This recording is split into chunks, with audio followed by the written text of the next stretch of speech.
Archon protect you. Just a video, Allie. Come take a look. We didn't get caught buying alcohol. Not even one spicy dish.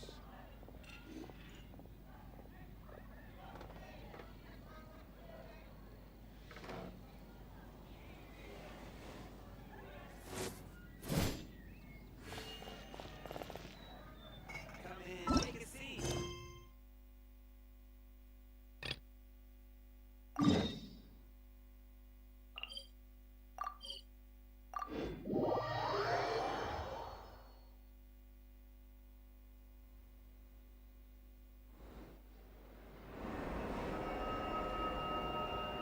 Huh? Hey, over here! It's Turnout Albedo with twins! What could they be chatting about? Your guess is as good as mine. Ah, Grand Master, and the Traveler and Paimon. Hello there. It's been a while. Perfect. We have some new volunteers for our investigation. Wait, let me guess. The righteous Lightkeepers are finally ready to hunt down the Abyssal Dragon? Yes, that too. Yeah, right! Oh, wait! Why does everyone keep saying that too? Well, to be precise, the facts match, but not the causality. Wait, so I guess right? Half right! Don't look so impressed with yourself. Maybe I can explain.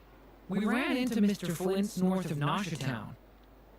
At that time, we just noticed a few abyssal creatures out in the wild, but the strange thing was, I didn't detect any traces of abyssal energy on them at all. On closer inspection, we realized that they were not real monsters, but something akin to reflections in the water, or perhaps a... Huh? What do you mean? Like, you could see them but not touch them? Exactly. It was very peculiar. They roared and tried to attack us, but we could not make any physical contact with them. I think I've heard of things like that happening in Outcry before, but I don't know much about it. Yes, it's a known phenomenon. Mirage-like illusions tend to appear in Outcry in the run-up to Moonprayer Night. From a distance, they appear quite real. I myself thought that Misters Durin and Albedo were locked in battle with abyssal monsters when I first arrived. But after sharing intel and investigating a little further, we can confirm that these illusions are harmless. There is no... All the Mirage stories I've heard are either animals, rocks, or small houses. Abyssal monsters, though? That's a first. It's a first for me, too. So I'm planning to look into it further just to be on the safe side. What about you two? Any plans? Alice contacted me a few days ago. She'd like me and Durin to assist her with but we lost contact shortly after receiving the message. I'm sure that comes as no surprise to anyone familiar with her. We don't know when the wind will blow, yet when the wind blows, we will know. That, in a nutshell, describes how Alice operates. Yeah, that tracks. Okay. Well, I suggest we investigate this Mirage business in the meantime. Well said. Right? Whatever's happening in Nocry, she always seems to be the first one to know. Let's go see what she knows. We can invite her and her staff to the festival while we're at it.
You're right, I have noticed. There's certainly something a little... Records indicate that this phenomenon can occur in the days before and following. The odds of encountering these phantoms are similar to looking up in the night sky, but this time... Either everyone's getting lucky... Yehoda's out gathering intel as we speak. In the meantime, first... The ones we saw seem to be abyssal Indeed. But we have identified one location where many more of them have given the scale and nature of the phantoms. It's almost as if someone's Oh, So you mean the phantom monsters are... Exactly. The phantoms can interact with each other, but... In addition, some of the human phantoms would seem to be from the very distant past. They claim to be from Hyperborea, a name which I've heard from Lauma before. If this... did Paimon hear that right? It sounds like this merits further exploration. That'd be a big help. Now leave it with you, Albedo. My knowledge of ancient history is non-existent. It's quite a miracle that you were able to understand these phantoms speak. I suppose you're right. But I'll leave the archaeologists to ruminate over that conundrum. As an intelligence broker, which, in this case, hopefully means earning myself some good favor with our... So calculating. Whew, this intel broker lodge... Sounds to me like we could split the work up. I think the abyssal phenomenon is best left to Albedo, Flints, and me. Agreed. It coincides with my duty as a lightkeeper. For my part, I'd like to understand the abyss better. Even a little knowledge would go a long way. This is certainly a rare opportunity to study the abyss. But even rarer, perhaps, is the chance to make contact with the ancients. The Curatorium will take the lead on investigating the Hyperboreans. We put in the work to learn what we know so far. It seems only fair that we get some quantity of exclusive intel. That just leaves our trusty team of 2 unassigned. Since you became an honorary knight, of course. This was part of my grand plan all along. Ha ha ha!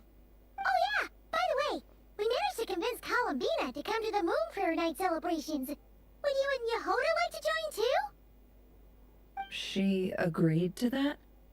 Huh. Quite an achievement. Never underestimate the traveler, I guess. I'd be happy to join. No point shutting myself inside when the streets are all decked out. I doubt any clients will be visiting during the festival in any case. And Yehoda loves a party, so I'm sure she'll jump at the opportunity. No. No. No. No. No. No. No. No. No. No. Way to contradict me in front of... Wait. No, that's not what I have bad news, boss. So many people. All right, everyone inside, quick.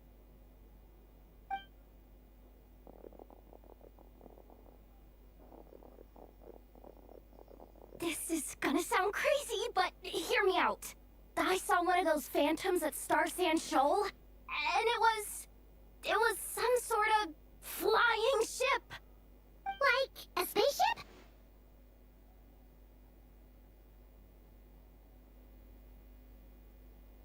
That's gotta be the one you came to Tibet in. You said you saw the same thing through the moon arrow, right?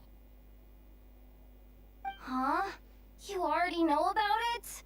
Ugh, I thought I was gonna blow people's minds. Turns out I'm the last to find out. Wait, back up. You came here in a spaceship? Now my mind is blown! What's it like on the inside? Was it like flying through space? I want to know everything!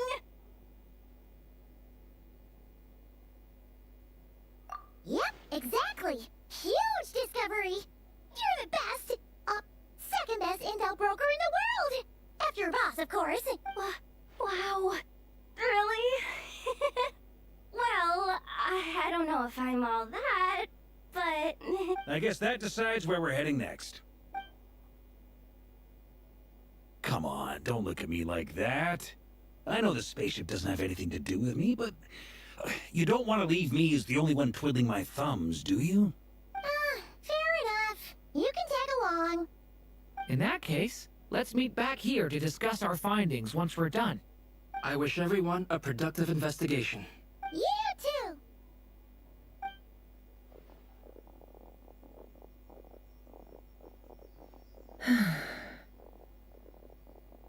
What's up, boss?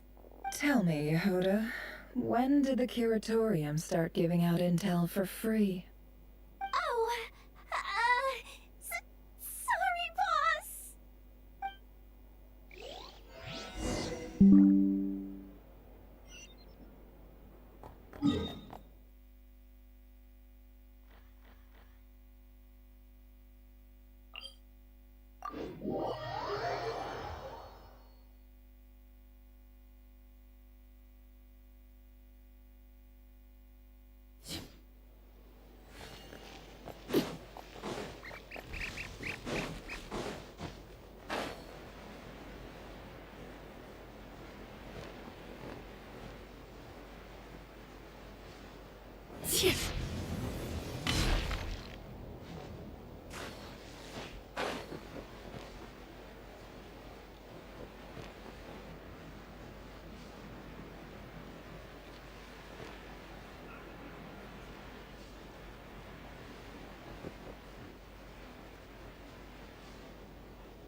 Wow, what do you know? Yehuda was right on the money.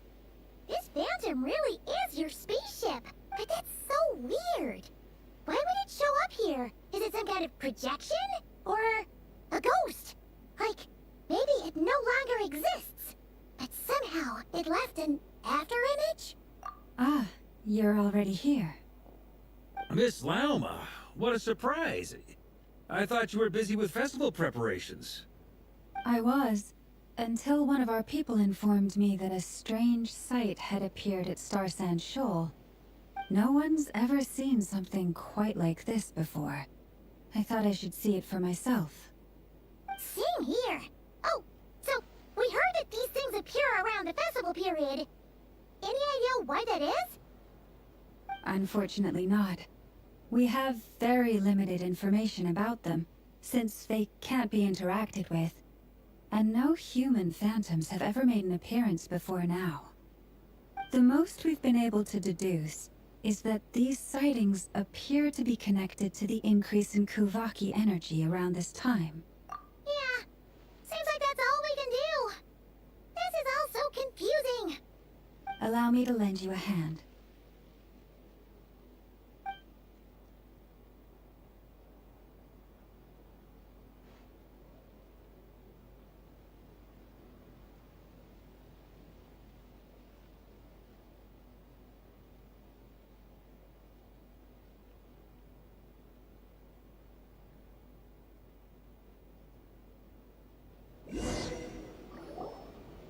Everyone, our friend here should be able to provide us with some information.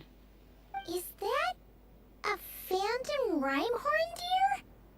I've heard about how the Frost Moon Scions live in harmony with the animals, and can even communicate with them. That's coming in handy now, for sure. Okay. Yes, I understand. Then how about this?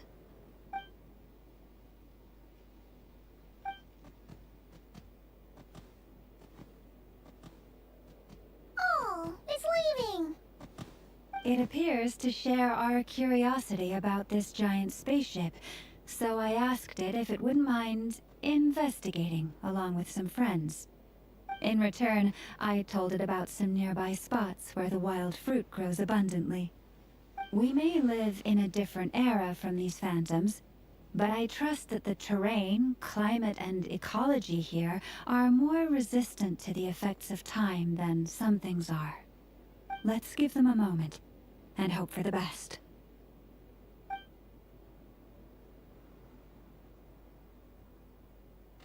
All back together? Must have been a lot of fruit. Indeed. Now let me ask them some questions.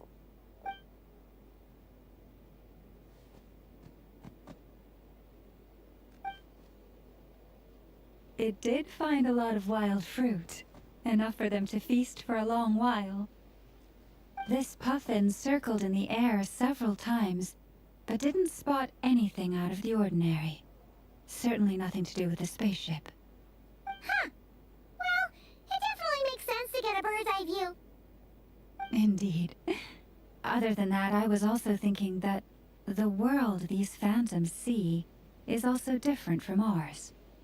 Oh, I get what you mean. The wild fruit exists in both times and spaces, but there might also be things that only exist in that space-time, which we can't see.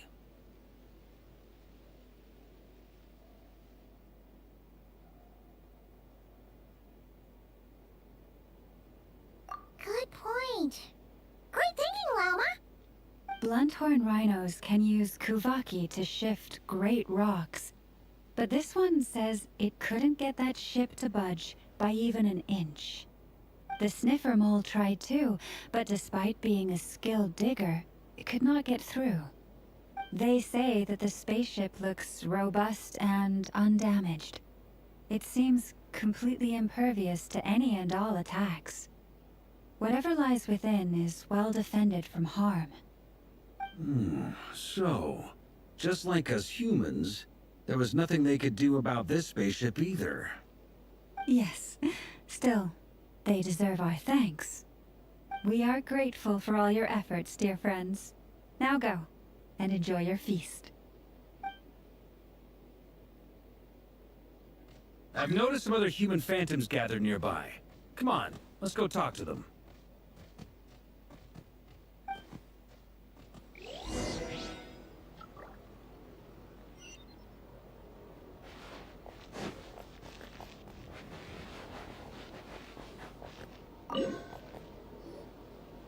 What is this thing? I've never seen it move, and there's no way to get inside. Goodness knows. My grandpa says it's been sitting here at least since his grandpa was still alive. What about his grandpa? Did he say anything to your grandpa's grandpa about it? Huh? I don't know. In all likelihood, it was here back then too. Hard to imagine something this huge could move. Guess that means that as far as they're concerned, this ship's been around a long time.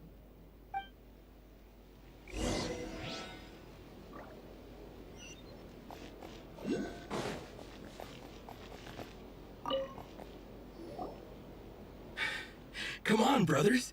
If we can get even a small chunk off of this thing, it's gotta be worth a fortune. Today is the day we strike it rich. Huh? You mean Paimon? Yes, brother, I shall join you. Let's make our fortune. We should go with them. What the? This thing is crazy tough. I can't even scratch it. What's it made of? Sorry, brother. Looks like we'll have to seek our fortunes elsewhere. Enjoying yourself? I was just seeing if I could influence this phantom's perception by playing. But nope, no dice.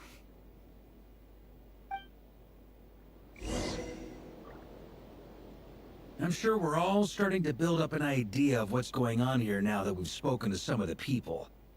These phantoms are reenacting real historical events in Nodcry. It's almost like we're in some kind of interactive stage play. We can talk to the actors, but the plot is fixed, and we can't influence it. It makes sense.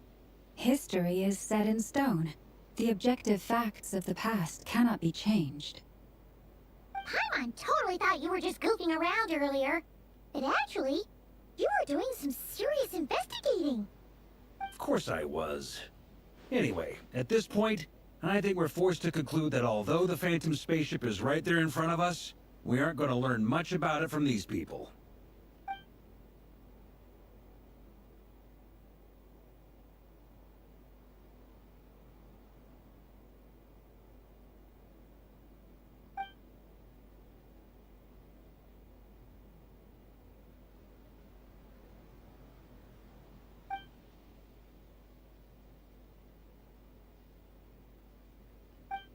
Don't be discouraged.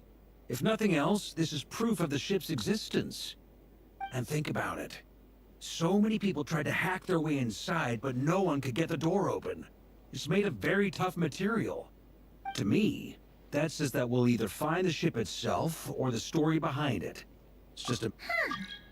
Every now and then, when Varka gets serious, he actually does... I wonder how the others are doing. Let's head back for now. Sounds good. Also, drinks are on me if Team Knights of Favonius is the first to finish. Wait, we have a team name now? Am I in Team Knights of Favonius as well? You're very welcome to join. We've even got a cathedral ready for you. Isn't that technically blasphemy? You wouldn't dare make a joke like that if Barbados was in earshot. Nah, I'm sure Barbados doesn't mind a little harmless blasphemy once in a while.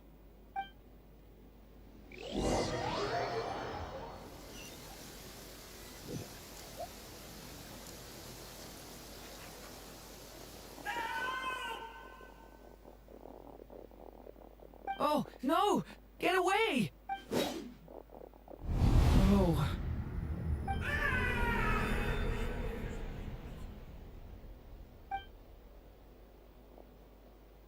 I know it's hard to stomach, Mr. Duran. But as I'm sure you've noticed, there is nothing we can do to intervene in that which unfolds before us. But we have to at least try. And try you have. But are you aware of how many unsuccessful attempts you've made now? I wasn't keeping count. I'm afraid this is the 39th failure so far. Or the 5th if we're only counting this particular victim. There are no indications that these phantoms may be altered in any way. You seem to have calmed down a little. I'll make us a fire. You should rest and have some water. Feeling any better now, Mr. Duran? May I ask a few questions? Be my guest.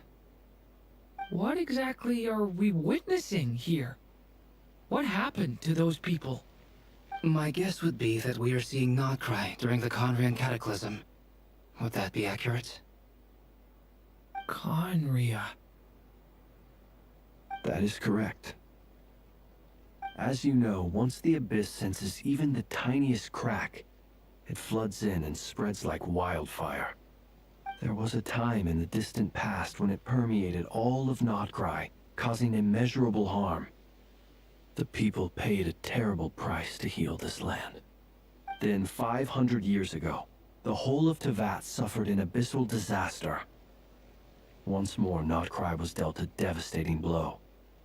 I see. In the face of the abyssal onslaught, all were like grains of sand tossed around by a tidal wave. Be they human, fae, or god.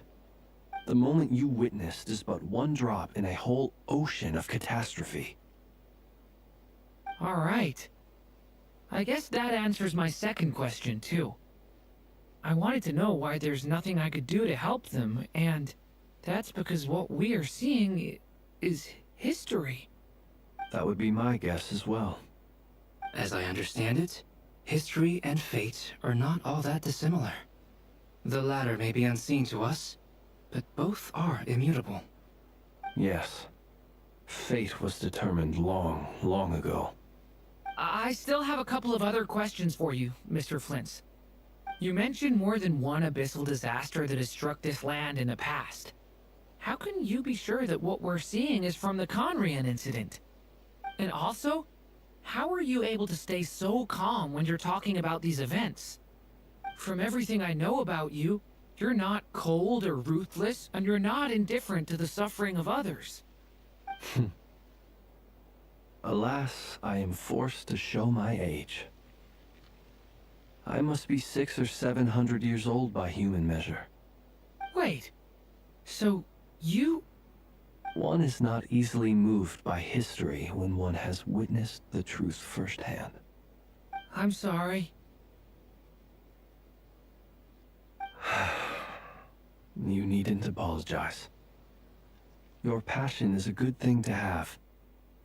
Treasure it, because someday you may find it in terribly short supply. Now, at the risk of offending you, I have a question in return. Your curiosity toward the Abyss, is it born from hatred or because you sense its call? I only ask because I kept a fragment of Rere's body in my lantern for a short time. Specifically, his heart.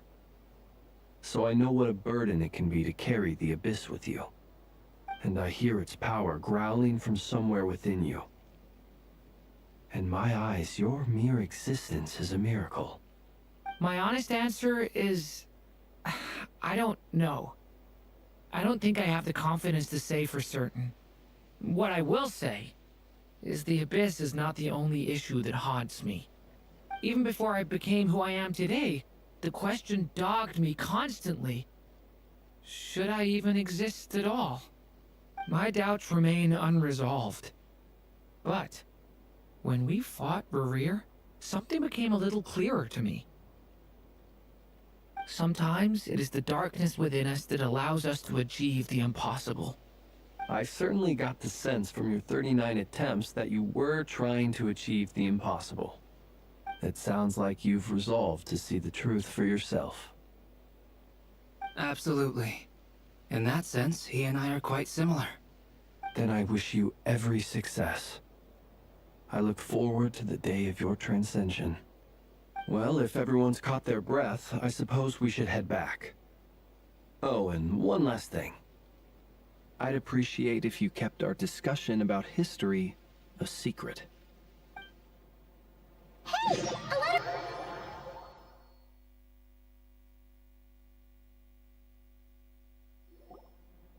Incredibly, our separate investigations led us all to the same conclusion. Hooray for consensus!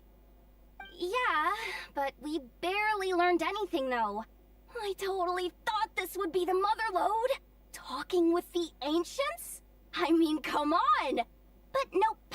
All we got was useless snippets of conversation. And all this stuff about moons and hyperopia. What a load of baloney. Seems like people back then had a few screws loose. I understand your frustration. We found the same issue. Each phantom only showed a very brief moment in time.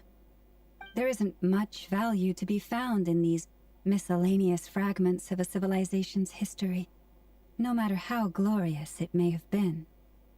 If there's a silver lining, it's that these phantoms are harmless to the present reality. They shouldn't get in the way of the festivities. Paimon agrees. And not just because it's the first thing she understood in this whole conversation. You look disappointed, Nefer. Is something the matter? What do you think? We all worked our tails off, but the only one to gain anything from it was you, Lady Moonjanter.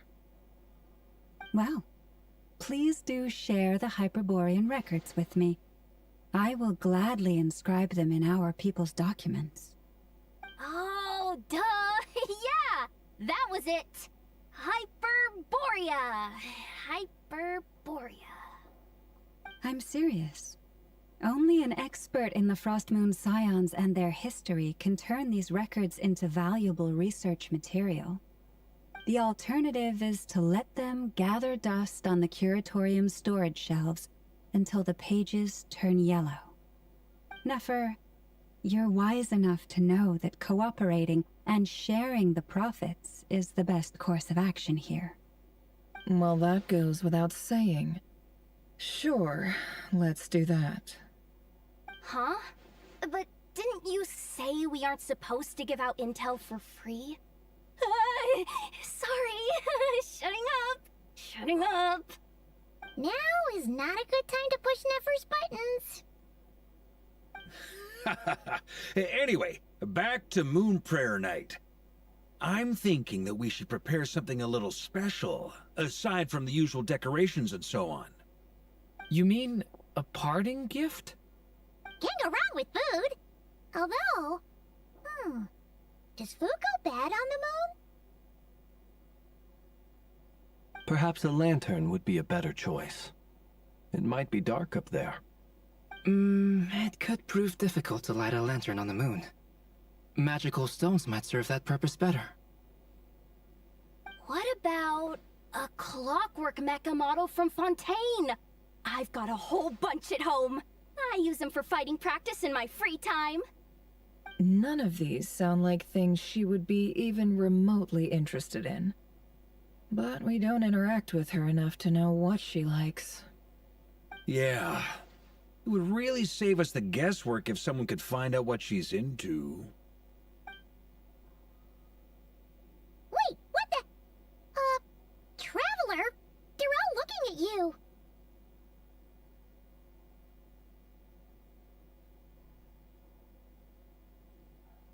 Great! Haha, problem solved. Now, I need to stop by Dory's. Gonna need her help sourcing a bunch of stuff for the festival. Then let's leave it there for now. We all have our own business to attend to.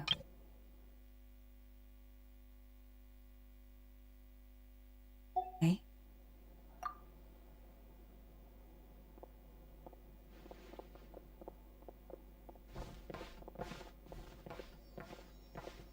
Is something the matter? I'm fine. It's just... I'm still feeling a little rattled, but it's okay. This is something I have to work through. I'll be all right. Well, don't put too much pressure on yourself. If you ever feel like something's wrong, physically or mentally, we're here to talk. Come on. Stop treating me like a kid. Let's go see how he's doing.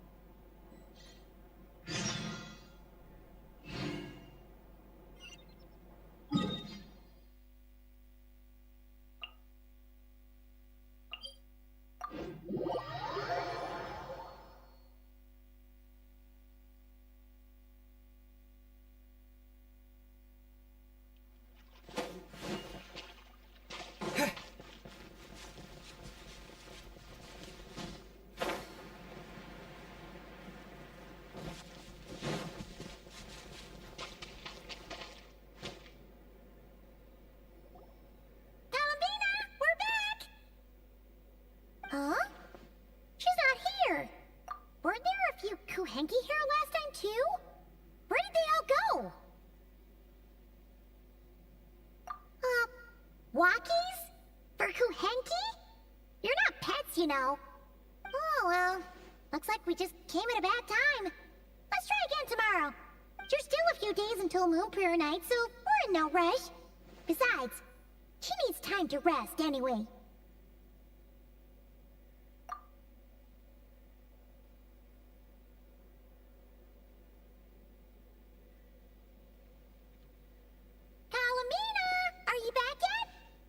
Oh, how strange. Looks like she still isn't here. Right? It's not like her to spend so much time outside. Especially since she's worried about attracting unwanted attention. What about Luonatar? Luonatar, you there? Hey! Do you know where Columbina went? Sorry, didn't understand. But if you... Yeah, that's even stranger. What about him? Oh, that's not good news. They change color when Columbina gets weaker, right? And they look super pale right now. Good idea. She might know what's happening.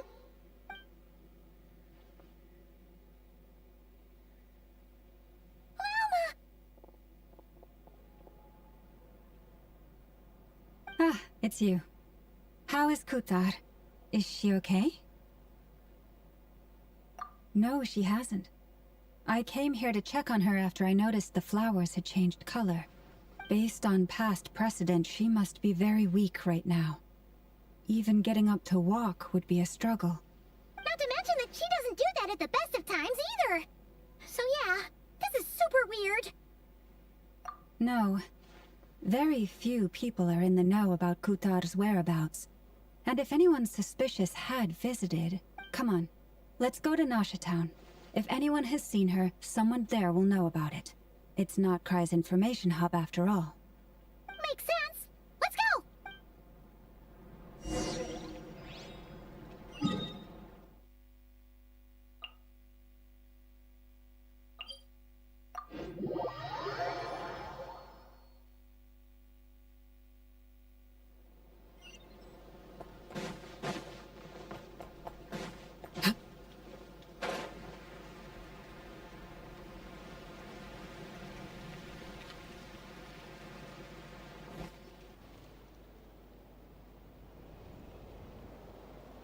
Wait a moment. Is it just Paimon, or is this all kind of suspicious? It's never been here before, right? No, I don't recognize it. Alas, your free and easy adventure time is over. Now, prepare to face the final boss of Nodcry. Whoa! Where did that voice come from? Not sure, but it's definitely hostile. No, no, no, not that way. The final boss is right here. The sniffer mole? That's the final boss? Surely not. Also, Okay, the jig is up. I'll stop teasing you. Turn around. I'm right behind you. It seems I've managed to leave quite an indelible impression, even though you've never seen my face. Ah, nothing could make a great mage more pleased with herself.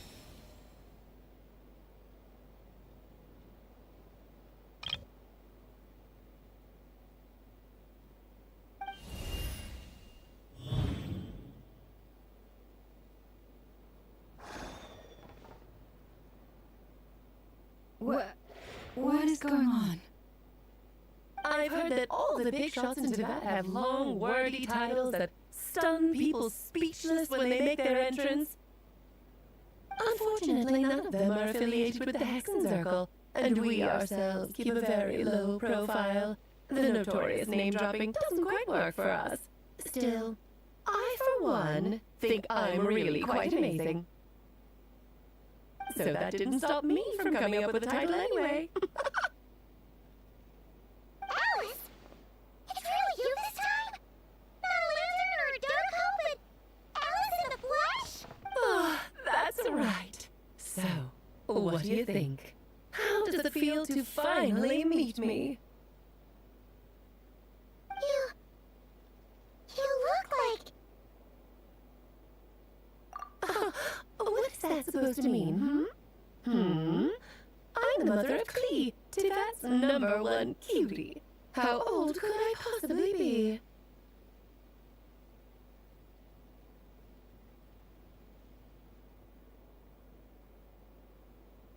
So she's a friend of yours? Kind of. This is actually the first time we've seen her in person. I see. Madam Mage, that was, quite a powerful entrance. I certainly won't be forgetting it anytime soon. It's okay, Lama, don't force it. Paimon will do the honors. Yeah, that's right. She's a good person, just kinda... unpredictable.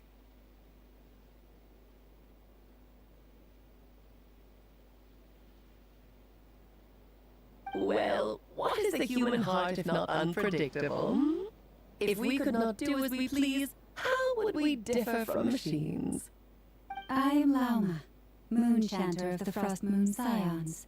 It is a pleasure to meet you. Oh, I know. Before you got here, I spent a good, 15 minutes getting up to speed on Nodcry's present situation. In other words, I've read the whole in the last episode part, so we can skip the pleasantries. Fair enough. Well, Miss Alice, I can already tell that you have quite a unique personality. You'll get used to it. Paimon sure is.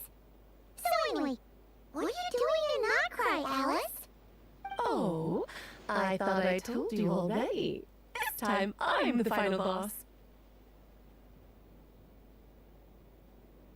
And what a formidable foe I shall be. Powerful, confident, decisive, and good luck finding my weak spot. You will never succeed. Oh, drat! My one weakness, and you found it in an instant. Fate has been dealt a devastating blow. Thus falls the great Dodo King. Why are you playing along with this nonsense?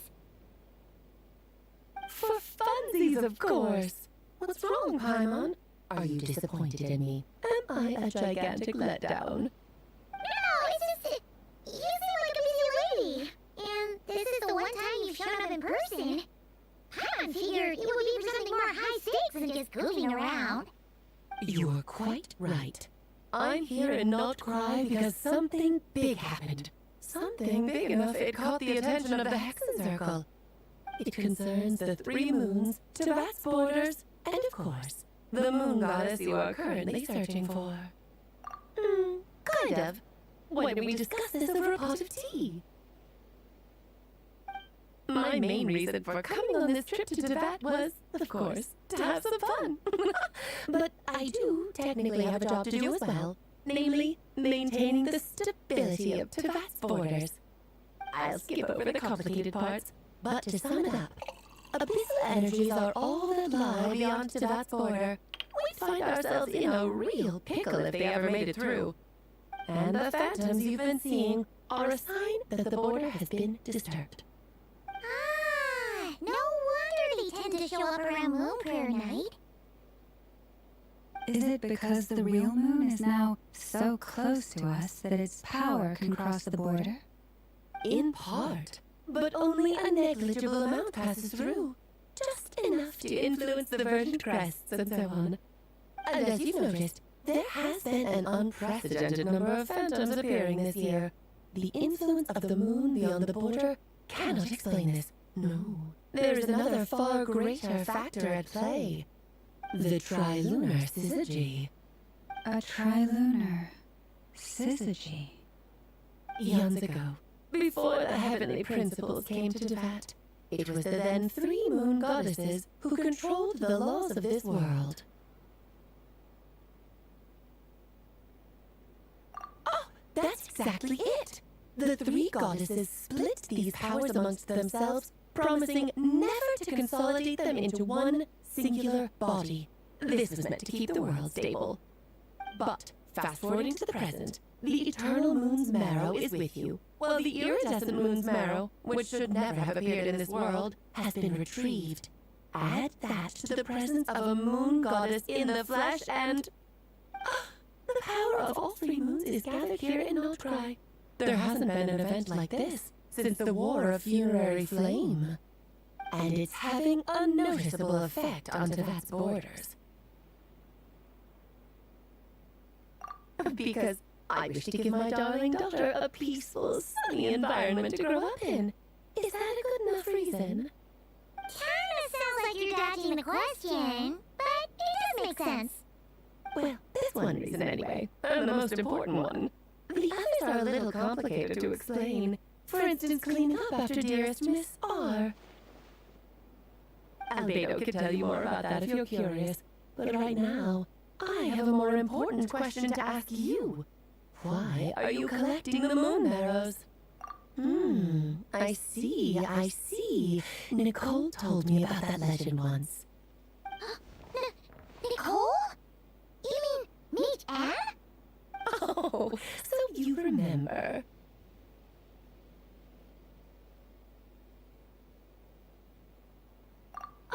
Yes, of course. That was the story about fate, her area of expertise. But back to the story of our dear moon goddess.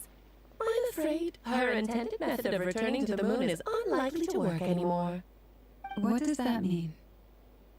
She may be missing, but she hasn't gone anywhere. She has disappeared.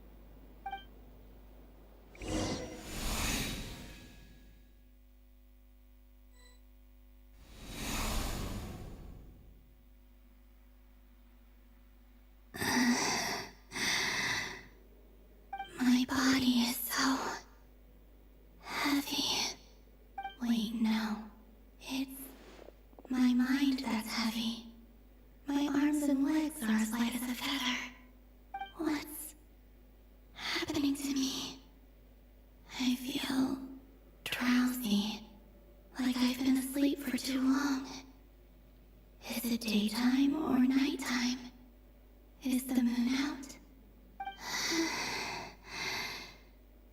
I think I'll go for a walk.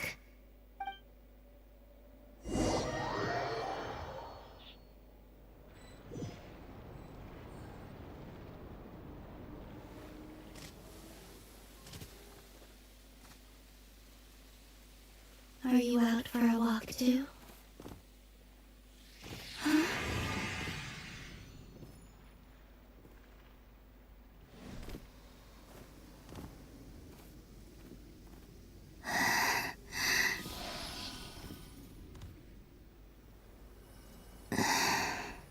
The day has come at last.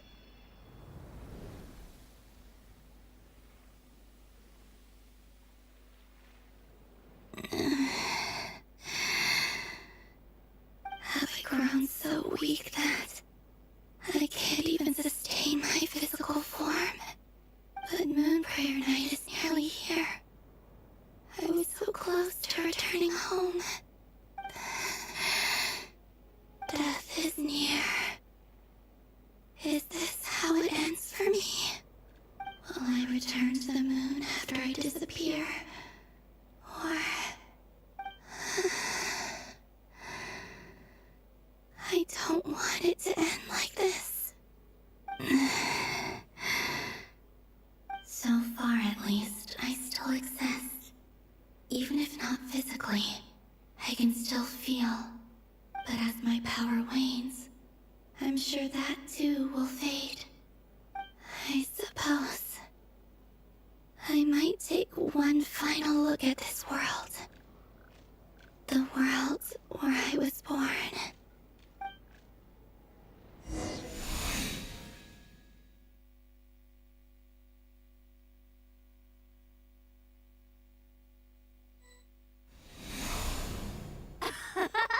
Come on! Come on! Wait for me! The Frost Moon Enclave. How much it has changed since I was born. These decorations, they're so heavy. It's times like this when you kind of wish men could be priestesses and acolytes. How fascinating. I've never had the chance to be privy to people's private lives in this way. In the past, people would get so solemn and serious the moment I showed my face. Like they were frozen stiff. Karina, Lametti, it's time to eat. Coming! I want to watch them a little longer.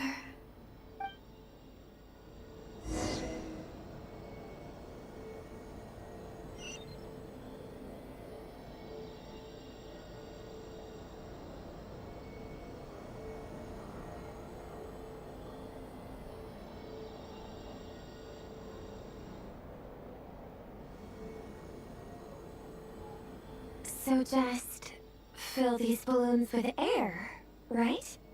Yep. Try a couple now to test things out. The rest can wait till Moon Prayer Night. Think fast. Rita! Teasing an acolyte of the Frost Moon Scions? Surely that's a punishable offense. Take this!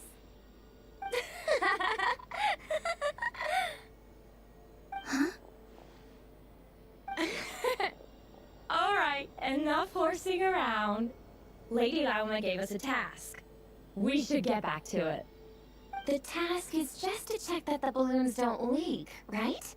Doesn't matter if we fill them with air or water.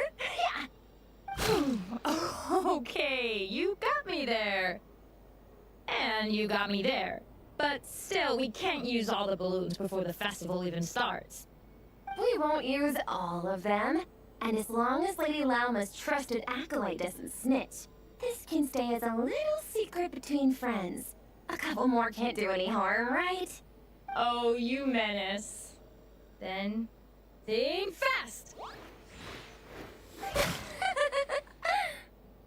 Is pumping a balloon full of water really so much fun?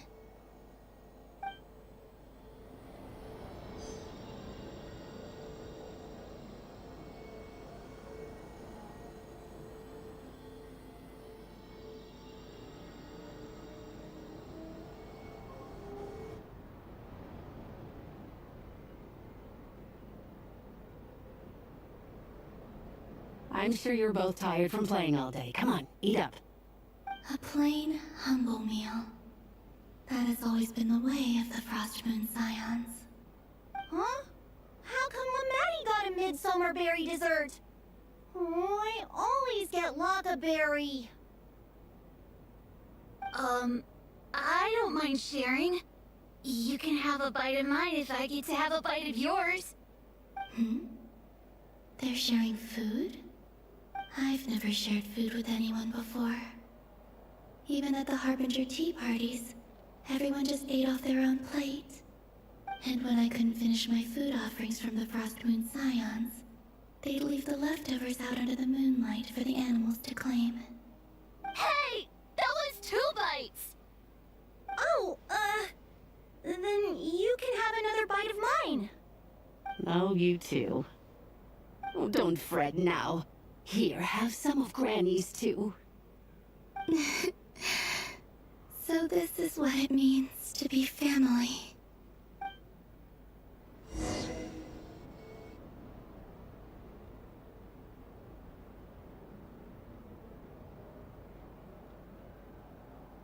I'm seeing so much that I'd never usually get to see. They'd never act like this when I was around. It's nice, being able to just watch people in peace in these final moments. What a rare opportunity. I think I'll go take a look around Nasha Town, too. Maybe the Traveler will be there.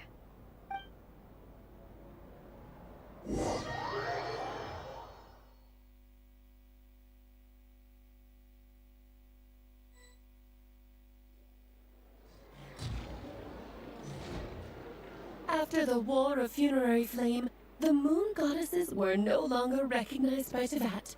They lost the whole foundation for their existence. That's why the moon goddess's strength is fading. She cannot withstand the world's rejection of her. To be more pedantic about it, the moon goddesses did something to offend the heavenly principles, and that's why they were ousted. Something of a recurring theme in Tevat's history. Theoretically, speaking so candidly should put me in their crosshairs too, but they can't tell me what to do. I'll say whatever I want. Anywho, the Moon Arrow energies were but a drop in the bucket for her, and that battle against the Ray Hair of Solnari only weakened her further. Fortunately, it happened close enough to Moon Prayer Night, when the Kufaki concentration here is high. That's the only reason she managed to survive this long. What do you mean, fortunately? You said she disappeared. We're too late. Oh, what a headache. I thought this was all common knowledge. I guess I have some more explaining to do. Okay, buckle up. It's time for another lecture.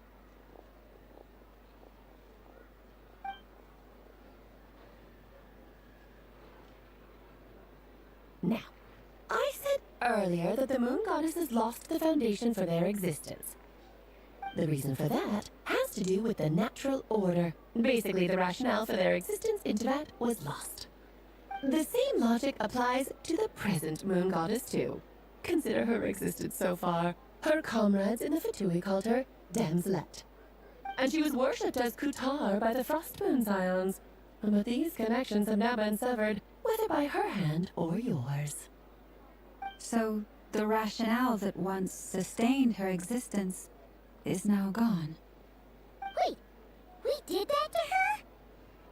Oh, well, strictly speaking, yes.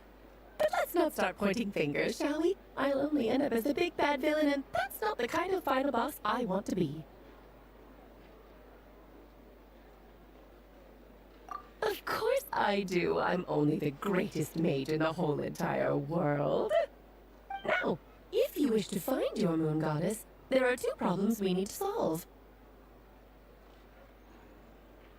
Firstly, we'll need to strengthen the connection between her and Tevat, at least enough to sustain her until Moon Prayer Night. Strengthen her connection? But does that mean I'll have to rally all the Frost Moon faithful behind this? I'm afraid a bygone faith and a former home won't be of any help to her now. Do you know her name? Her name?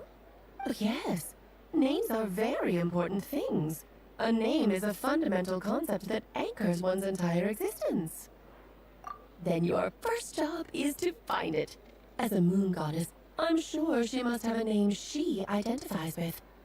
Neither Columbina nor Kutar is her true name, and she's never really accepted either of them. So, finding out her real name is enough to sustain her existence? Yes, I know it sounds like a small step, but every journey begins that way. So for now, that's all we need to focus on. The second problem is with her plan to use the moon marrows to return to the moon. Unfortunately, piercing through the false sky will take an enormous amount of power. Given her current condition, she won't be able to provide anywhere near enough power, even if she recovers her physical form. But no need to fret. Nicole's the expert in this field, and I'm sure she'll figure something out. Wait, Mage N is going to help us out too? That means we've got 2 Hexacircle mages on the case. This is turning into a pretty big deal. Actually, this is more of a side quest for me. Like you said, I'm a busy lady, so I can't stay for too long. I'll have to return to Tibet's border soon. That's the upside you get for looking out for my little Klee. Hopefully that will incentivize you to carry on keeping her company in the future. Anyway, jokes aside, you'd better get moving. It will take quite a miracle for the moon goddess's consciousness to hold out till moon prayer night. Oh, I suppose I might as well tell you where Nicole is before I leave. Off you go now. Time to meet your new friend. Oh, yes, and a little suggestion. Don't forget to mind your heads. What? I wonder how Durin's doing. I should really go see him before I head back. You really are super busy. I most certainly am. There's so many children I have to keep tabs on just in Mondstadt. Durin, Albedo, Venti, Varga.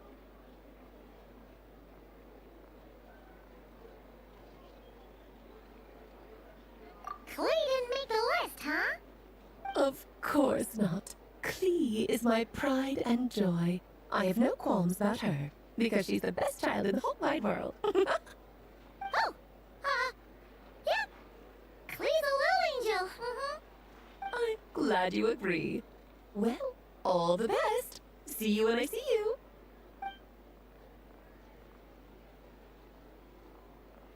She left in a hurry. Yeah. She didn't pack up her stall. Should we handle it for her? I must say, I'm now very curious about her daughter. Klee, wasn't it? What's she like? That's a long story. Come on, we'll fill you in as we go.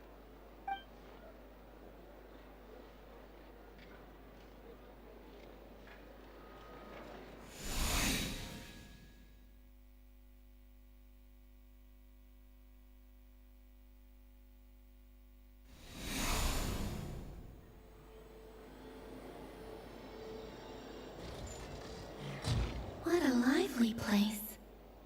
I've never experienced Nasha Town like this before. Hey, you old geezer! Your hammer's rusted through! Who are you calling old geezer? Are they quarreling? I'm looking right at him! You've really gone downhill since giving your daughter free rein in the workshop. Can you even swing a hammer anymore?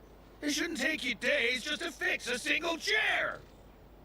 You might as well use that hammer to massage my back for all the good it's doing. Don't run your mouth, or you'll get a back massage that'll put you in bed for the rest of your life. Look, the materials haven't arrived yet, all right? You know how busy it gets in the days before moon prayer night. I'll bet you send all the materials to your little princess. Blood's always thicker than water, huh? All right, you've made your point, Uncle Koski. As soon as the materials arrive, fixing your chair will be the #1 priority. And Dad, if you've got time to chat, why don't you lend me a hand, See? Lolka knows what the score is. I guess they're friends. But the way they spoke to each other was so ugly. Then again, it wouldn't be the first time I've seen something like this. Columbina! Sing outside my door in the middle of the night one more time, and I'll unscrew your vocal cords. You hear me? Oh, Sandrone. So that was her way of trying to be friends with me. What a pity. I won't get the chance to say any ugly things in reply.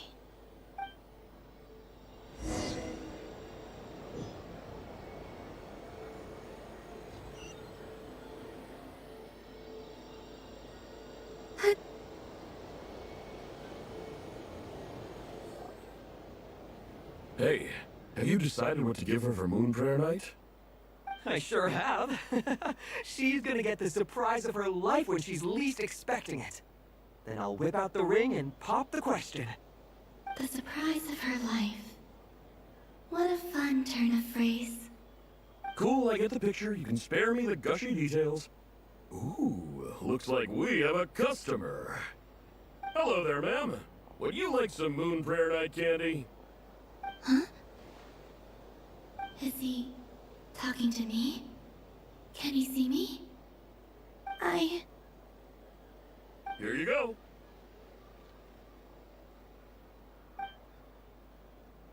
Oh.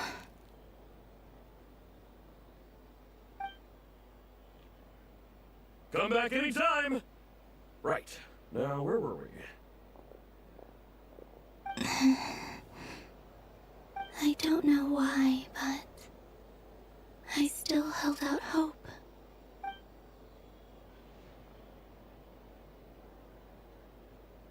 The most important thing right now is to find that mage. This name thing seems super important too, but where do we even start looking? I'd better go pay the Fatui a visit.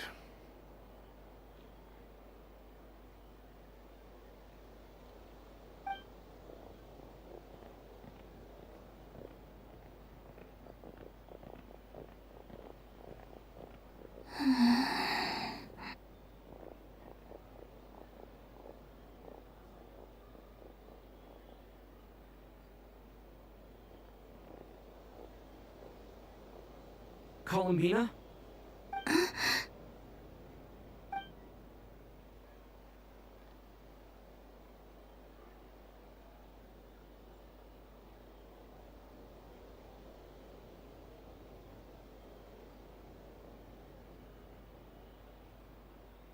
Traveler? Let's go! This is no time to be spacing out!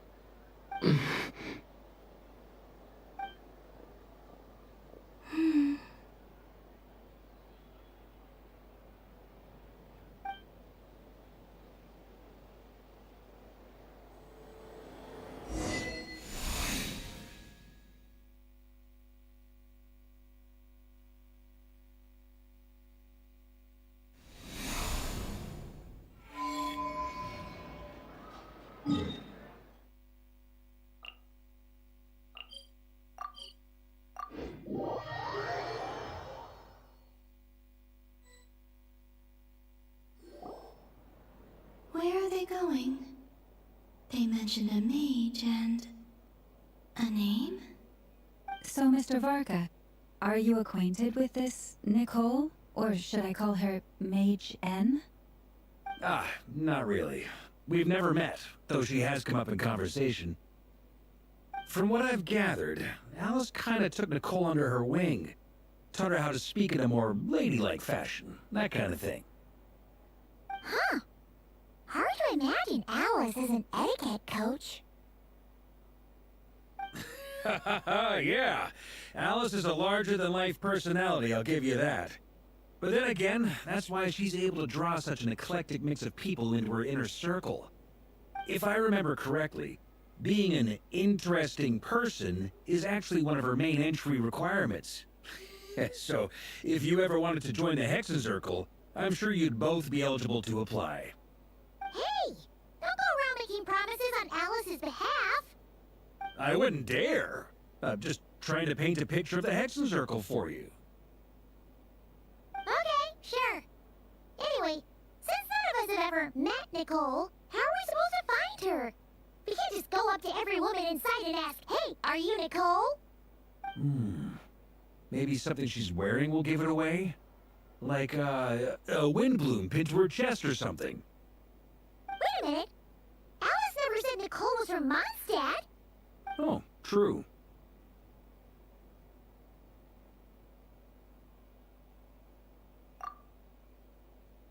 That would be this young lady, then?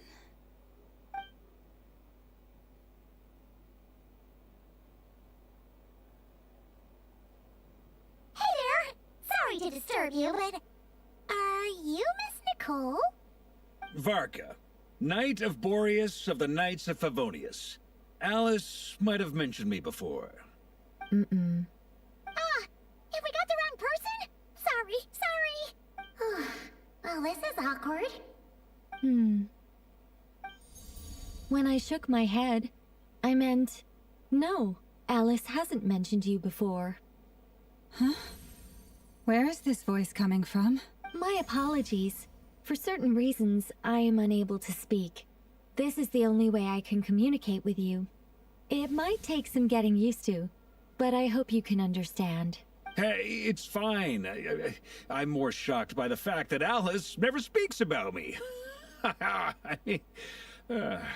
As for you two, we have crossed paths twice before, but it is nonetheless a pleasure to finally meet you. It's really you! Thanks for all your guidance in the past. You're quite welcome. This time, things are different. We have reached the unwritten pages of the story. You might say that we stand at the crossroads of fate. Now then, allow me to formally introduce myself. My name is...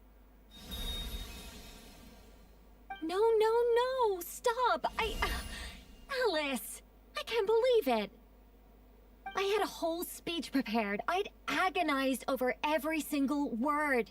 She always picks the worst moments to ruin other people's plans.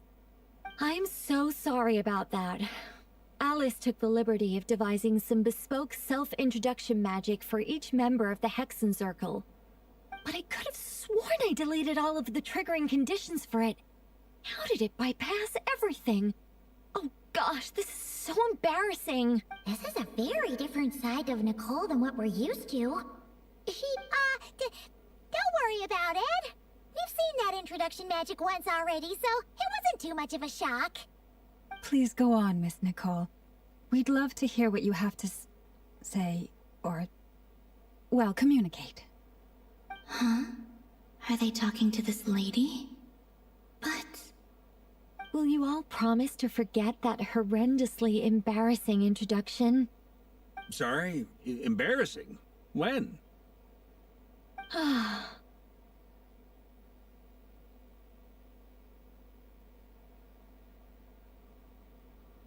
Yes, my name is Nicole, and I am one of a very few angels who have retained both their preferred form and their power. The Traveler and Paimon should be no strangers to this concept. There is another of our kind in Natlan. They call her the Lord of the Night. Alright! Paimon remembers her! Yes. Well, I have retained more of my power than she. It's because I don't have a long-term duty to fulfill. To be more specific... no. We'll be here all day if I get into the specifics. Moving on. If I'm not mistaken, you are here because you wish to learn how one might reach the moon beyond the sky. That's right. Is that something you can give us any guidance on? Yes, I do know a way. It began with the Hyperboreans, who lived after the War of Funerary Flame. Blank looks. Maybe I should start with the background of the war. Or maybe not. It shouldn't be an issue. I'll fill in the gaps for you when we have more time. Anyway, after that war ended, the 3 moons retreated to beyond the false sky. The Hyperboreans were humans I once aided. They accepted the civilization and creations bestowed upon them by the angels. But despite accepting many blessings of the angels, many among them still held on to their faith in the moons. They were reluctant to accept the new order. Even after the War of Funerary Flame, they sought to contact the moon goddesses beyond the sky and receive their guidance. But all 3 had passed away by that point.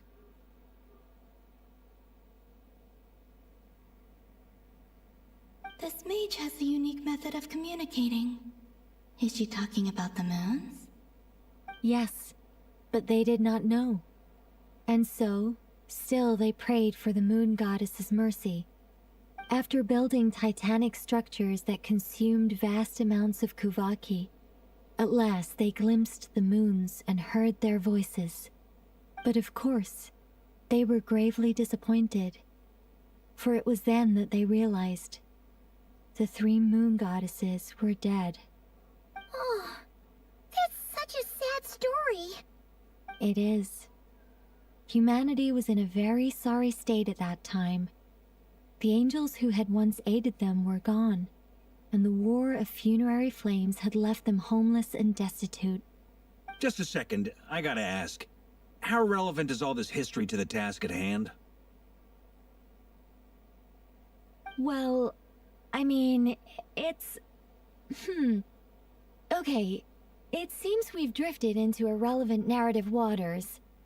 It's been a while since I've had the chance to speak inside someone's head. As soon as I got started, I lost control and the words just flowed out like a waterfall. What I'm trying to say is... Right, yes, that's it. The relevant part is the ritual created by the Hyperboreans. The fact that they bypassed the false sky and saw the true moons implies that they successfully built a connection between Tevat and the outside world. Which means, with enough Kuvaki and a sufficiently stable connection, it should be feasible to send one person over the border. Okay, so they built some kind of portal? Oh, yes. A portal. Yes. Is something wrong?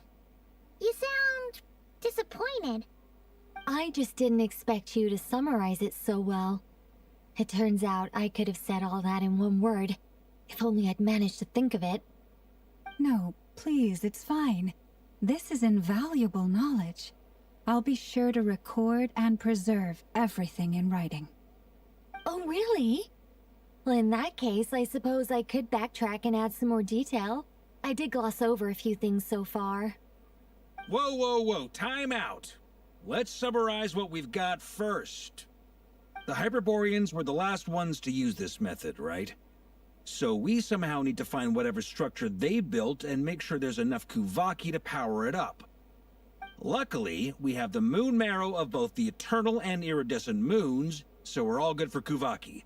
Which means the key issue we need to focus on is finding the place.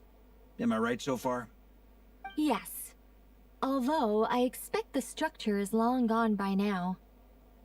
That said, what if we could take advantage of the phantoms to travel back to a time when it still existed?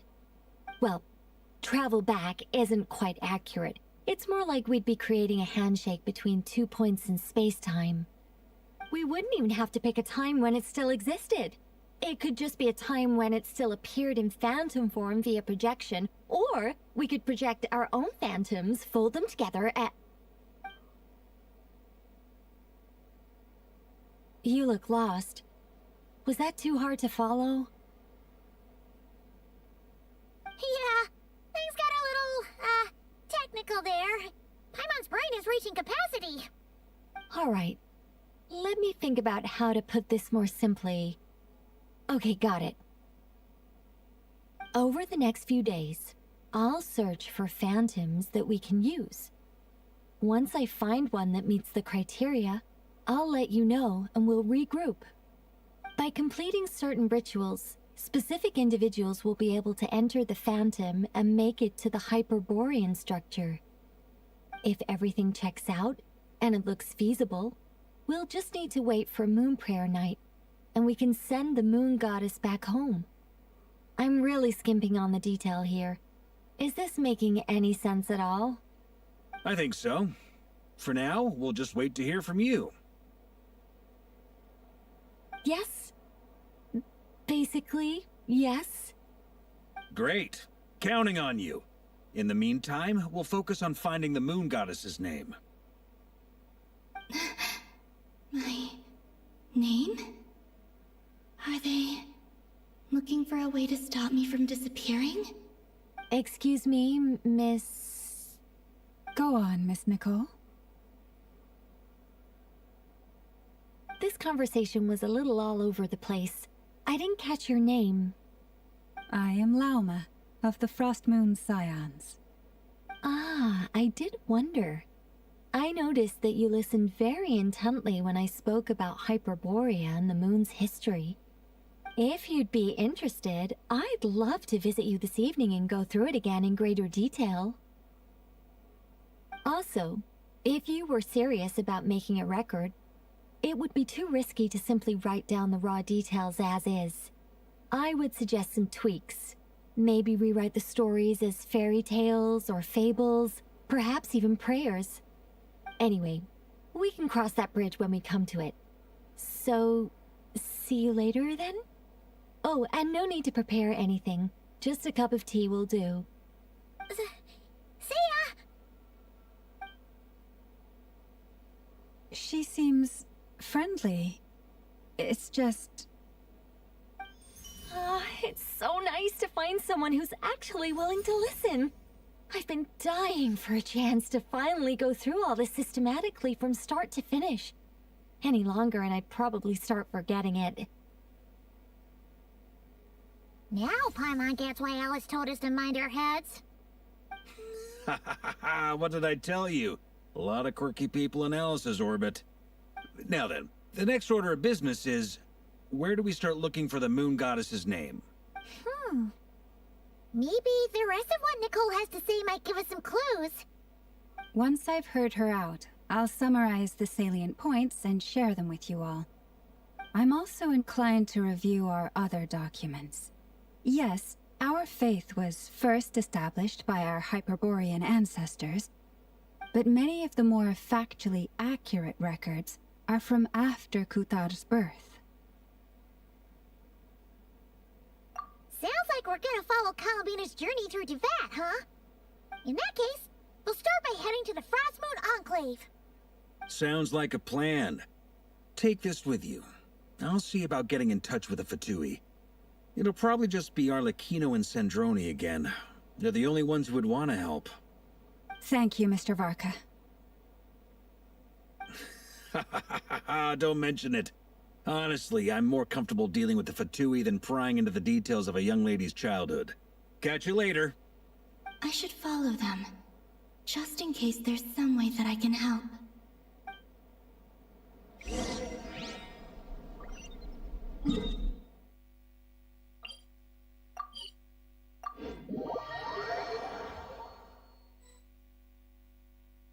Staring into my eyes is ill-advised.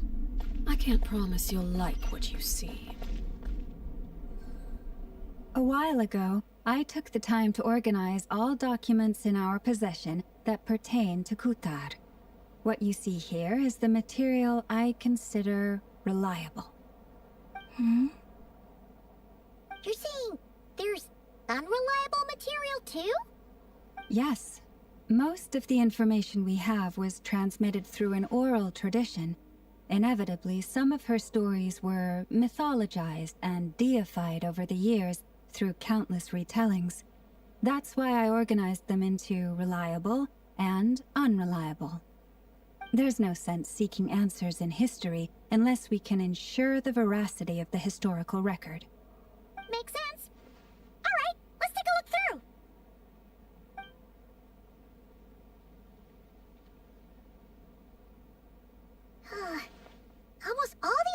always refer to Kutar instead of Columbina. Oh, although neither of those is her real name. Paimon's not sure what point she's trying to make. What we can gather from these records is that the Frost Moon Scions worshipped her as a god, placing impossible expectations upon her. I cannot fault them for their earnest faith, but for all their devotion, worshipping her day in, day out changed nothing. I imagine that none of it resonated with Columbina. It wouldn't surprise me if, even back then, she had already begun to reject the name Kutar and everything it represented. Lama speaks the truth. When I heard them call upon Kutar with hope and expectation in their voices, they may as well have been calling upon somebody else.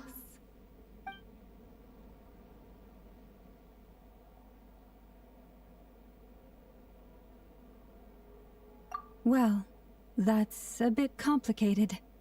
I looked at the level of detail, perceived authenticity, prose style, and how realistic their portrayal of Kutar seemed to be.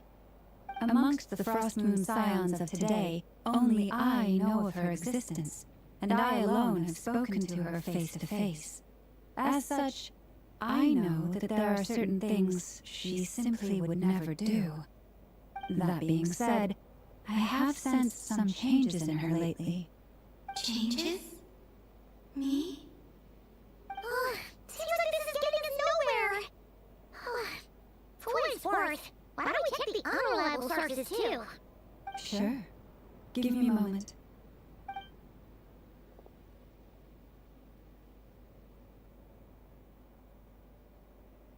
Exerting but a fraction of her divine might, Kutar sheared a great mass from the snow-capped mountain and cast it into the sea.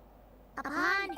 Yeah, right. That doesn't even begin to pass a sniff test. The 3 moons are not but lies through and through. Only one moon has ever shone for us, and Kutar is her name. The vast majority of ancient texts are filled with fanciful tales like these. I trust you understand my criteria a little better now. Kutar did not speak, merely gazing into the distance in silence. And where her gaze landed, this was her prophecy. Clearly, whoever wrote this text never even met Kutar. Otherwise, they know that her eyes are always closed. What about you, Traveler? What are you reading? Come on, let Paimon see.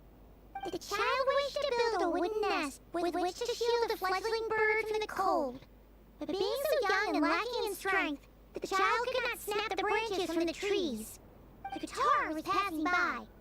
Upon seeing the child, she summoned forth the Kuhenki, who built a beautiful nest for the child. I remember that. Not knowing the meaning of Kutar's divine intervention, the child dared not to respond, and thus ran home to call their parents. But the Kutar was gone. The Moon Chanter declared the event a miracle and took the nest as a relic, placing it on high for all to see.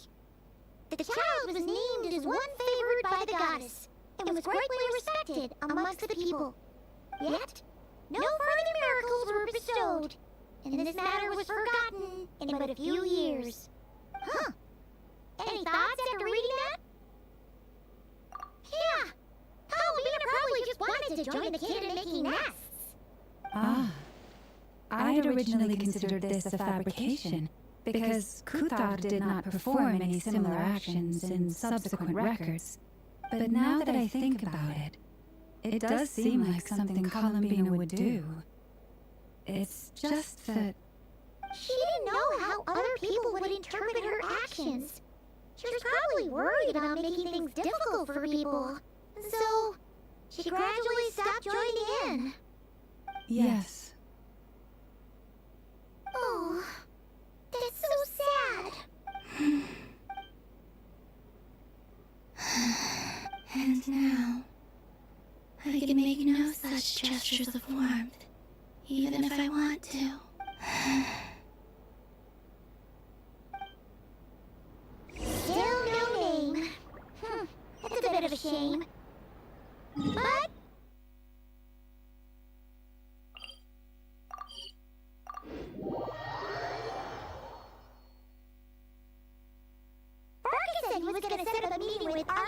and Centroni, right? Let's go back to Nashitown and see how he's doing.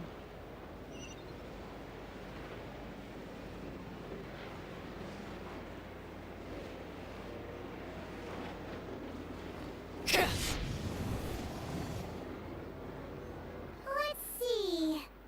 There's Varka. Oh, and it's Durin and Albedo too. Yeah, this is pretty much the same place we bumped into each other last time. I convinced them to stick around a little longer. We were all waiting on people, so I figured having a little company would help pass the time. Ah, so you've been waiting for us? Does this mean that you've already arranged things with the Fatui? Sure does. Now you're back, we can go meet up with them together. How'd your investigation at the Frost Moon Enclave go? Well, we didn't find out Columbina's true name. But apart from that, it went pretty well.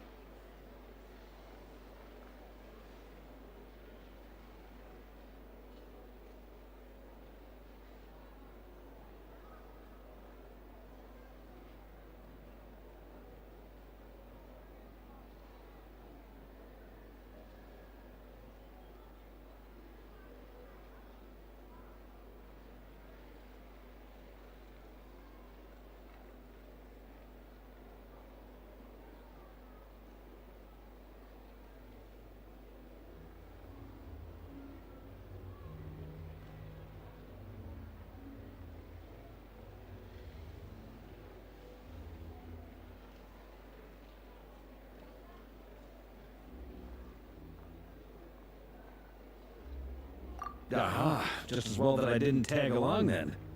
I'm sure our moon goddess wouldn't want every man and his dog knowing all about her private life. Still, desperate times, desperate measures, I guess. Someone had to do it. So, Varka was waiting on us, but what about you two? Are you waiting for Alice?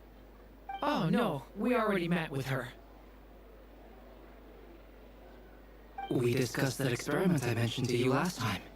Oh, and she also handed me this communication device. That's right.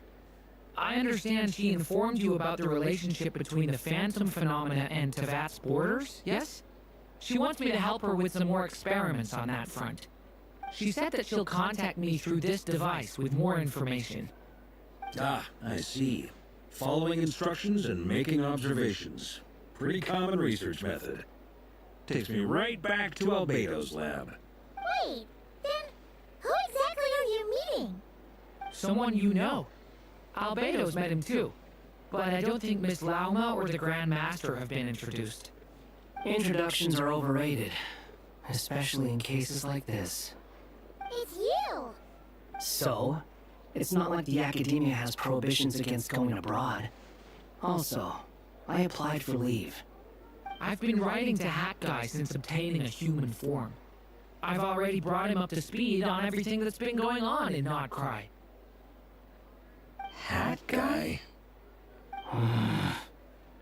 Turns out, I actually have heard that name before. Oh? Then why did you react the same way I did? I only knew the name, not the fella. But since we're all here, let's do some introductions for what it's worth. I'm Varka, Grand Master of the Knights of Favonius. Lauma, Moon Chanter of the Frost Moon Scions. And I'm a Driosh from the Vahumana Darshan of the Sumero Academia. Hat Guy. Good to see you again, Mr. Guy. I believe we last saw each other on the boat ride here.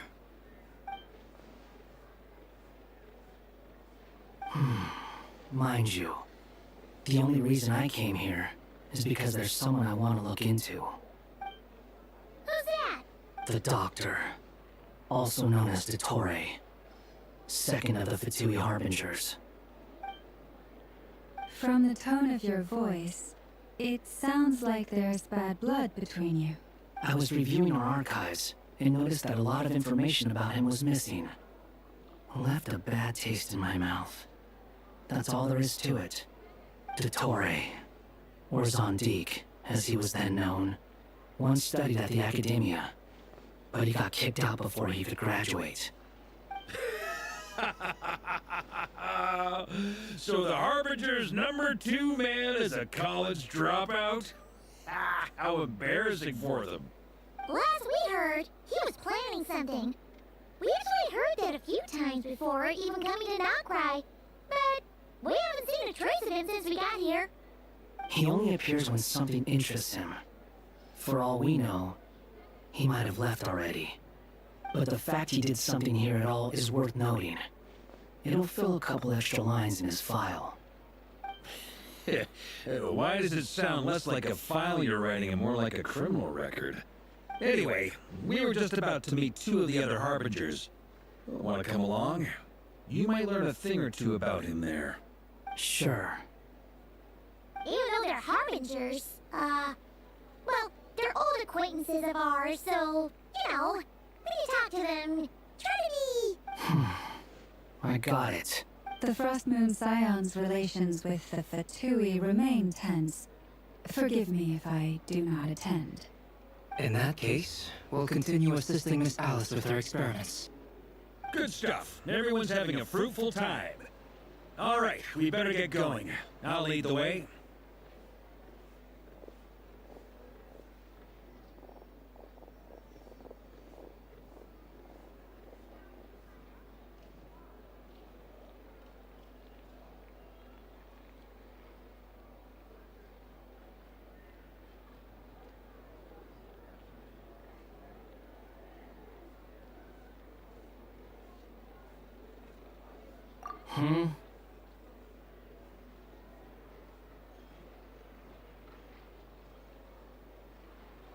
Well, yeah, that's obviously part of it. But I'm not the only one who has a score to settle with him. Neither you, nor Lesser Lord Kusanali, nor I want to see him meddling with things again. What's the hurry? Don't worry. Pigeons always know which way home is.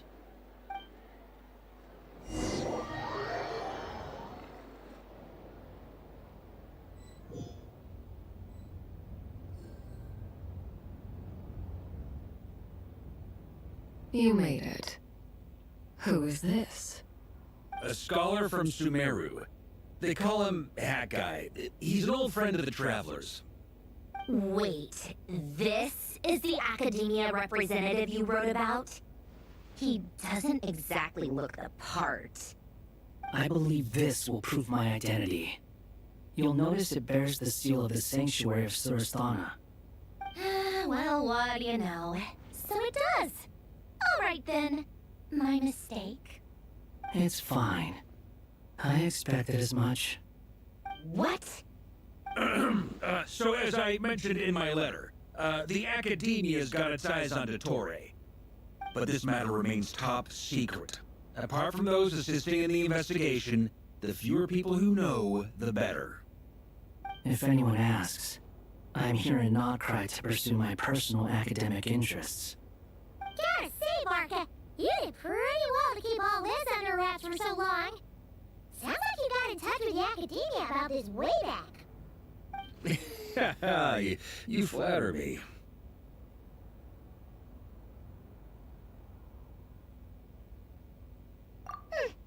Where do I even start? Remember that time we fought Rerir at Star Sand Shoal? He sure let me have it then, didn't he? I'll bet Dottore had that all sketched out, with me as his convenient little pawn. He could not care less about us if he tried, but hey! The feeling's mutual. Does Dottore really strike you as the sort who values his relationships with his... Fair point. Definitely not. Which is why I always keep my guard up whenever he starts making suspicious moves. To that extent, our motivations align. On top of which, I consider you trustworthy people. Now, back on topic. In the wake of the Reikir of Solnari episode, Sandrone and I grew suspicious about Dottore's complete inaction during the entire affair. So we tried to find out what he'd been up to, but unfortunately to no avail. He never lets anyone in on his plans. The more he cares about something, the more secretive he gets. Indeed. Perhaps he believes that by keeping a low profile, he can avoid trouble. But that trick isn't going to work on his colleagues. Yeah, I mean, he's been researching the ancient moon's remnants. And he's been trying to get his paws on the moon marrows. Only an idiot would believe he doesn't have something more planned. With this in mind, I returned to Snezhnaya and relayed my thoughts to Her Majesty the Tsaritsa, entreating her to have him recalled. That's pretty direct. Did the Tsaritsa agree? Yes. I made it abundantly clear that the Fatui's business in Nodcry is almost concluded, and we do not need 3 harbingers in this territory. Her Majesty concurred. Accordingly, Dottore has returned at her orders. I imagine he's continuing with experiments, which no one besides he would ever have any interest in. Common sense might mean nothing to him, but he's not stupid. He knows that no good can come from opposing the Tsaritsa. Smarts alone won't get him all the way.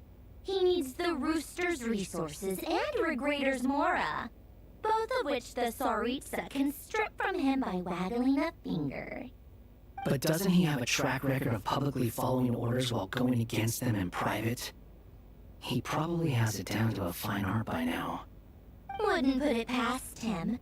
We worked together on a research project once. Only briefly, but it was enough to show me that we're fundamentally different people. He has no interest in doing things methodically, stage by stage. His thoughts jump all over the place, and the moment his curiosity is satisfied, or he gets the results he wants, he disappears. The only similarity we share is that, once we set our minds on doing something, we will see it done, whatever it takes. Oh, we definitely saw some of that in your battle with Rerir. You got so competitive. Ugh, do not remind me. Then I believe we all concur. Dottore will not simply give up. Fantastic. Now this is turning into a whole day of unpleasant memories. Ugh. Are you talking about the moon arrow stuff? He also strikes me as the kind of person to disregard experimental regulations, ruin all the equipment, and go way over budget. Then leave the first person he can find to deal with the fallout. Exactly. This one time, he was running some high-temperature experiment and the substance exploded. But does he care? No. He orders his subordinates to open the device so he can observe the results, which causes the gas inside to leak out. That gas was poisonous! If I hadn't been there, who knows how many people might have died? And after all that, he left, while I was still cleaning up after his mess. What a waste of time, he said. A waste of time? The nerve! He wasted my time! You've been bottling that up for a while, huh? Hat guy, I must say, you seem awfully familiar with internal Fatui affairs. Especially when it comes to Dottore. Thank you, Lady Harbingers, for providing such valuable information. I have no other questions for now, so I'll be on my way. Wait, what? You're just gonna leave? You're welcome to join if you want. Ugh. Just when Paimon thought he finally mellowed out. He makes quite the impression. I'll say. I've met tons of headstrong people, but not many of them would join me in bad-mouthing Dottore. Anyway, back to the main agenda. Barca, you said that Columbina has gone missing? Or rather, disappeared. Yeah. We're working on building a connection between her and this world. The simplest method is to find out her real name. I've actually asked her that question before, but she said she didn't know. Considering our relationship, I doubt she was lying to me. As far as I recall, she was never dispatched by Her Majesty to claim a gnosis or anything like that. The Tsaritsa's plans had long contained a place specifically for her. I I always thought that was weird. What could she do that the rest of us couldn't? Knowing what we do now, it's probably something related to Kavaki, right? More than likely.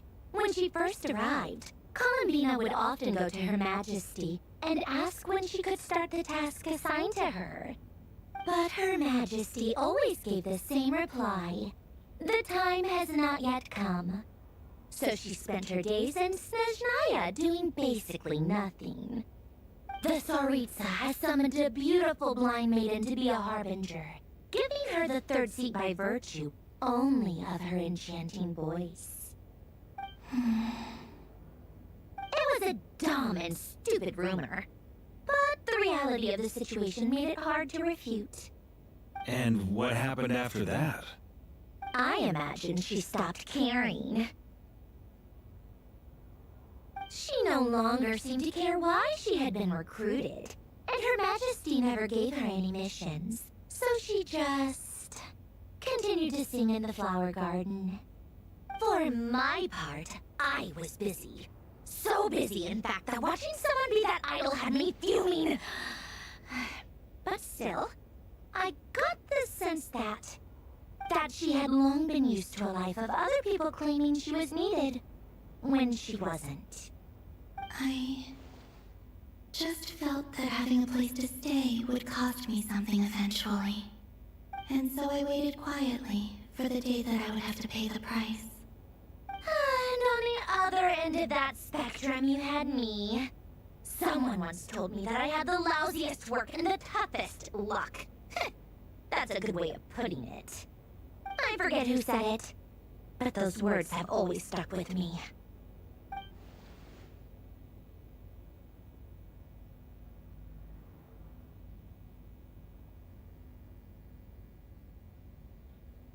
But you've done your job exceptionally well all this time. Because at heart, you are a conscientious person. What is it? Something come to mind?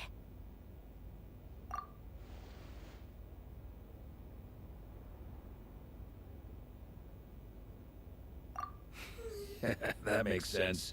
Nothing screams you are needed like your name shouted from across the town. Well, good luck with it. But if you ask me, Columbina is still the most shoutable name. I'm just so used to it now. After all the arguments we've had, I can't be bothered trying to remember another name for her. Nor I. Sandrone. Harlequino.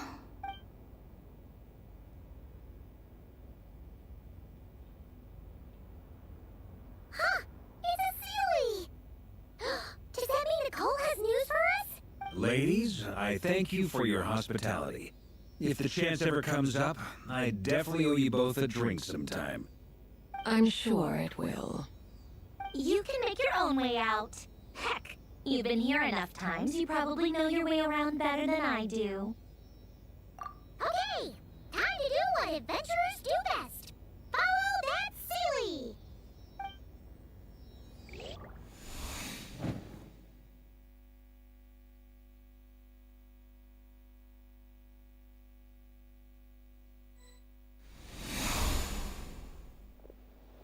Here you are.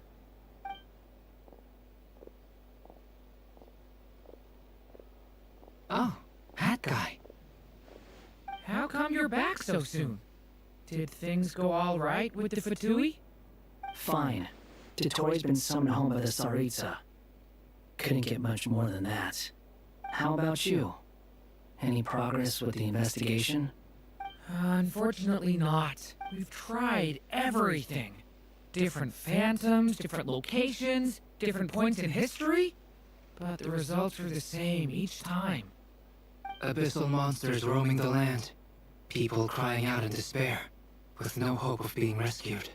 Every time I see it, I can't help but think, is this what it was like in Mondstadt when Dragonspine Durin attacked? And, if I fail in the task I've been given, will I create yet another tragedy?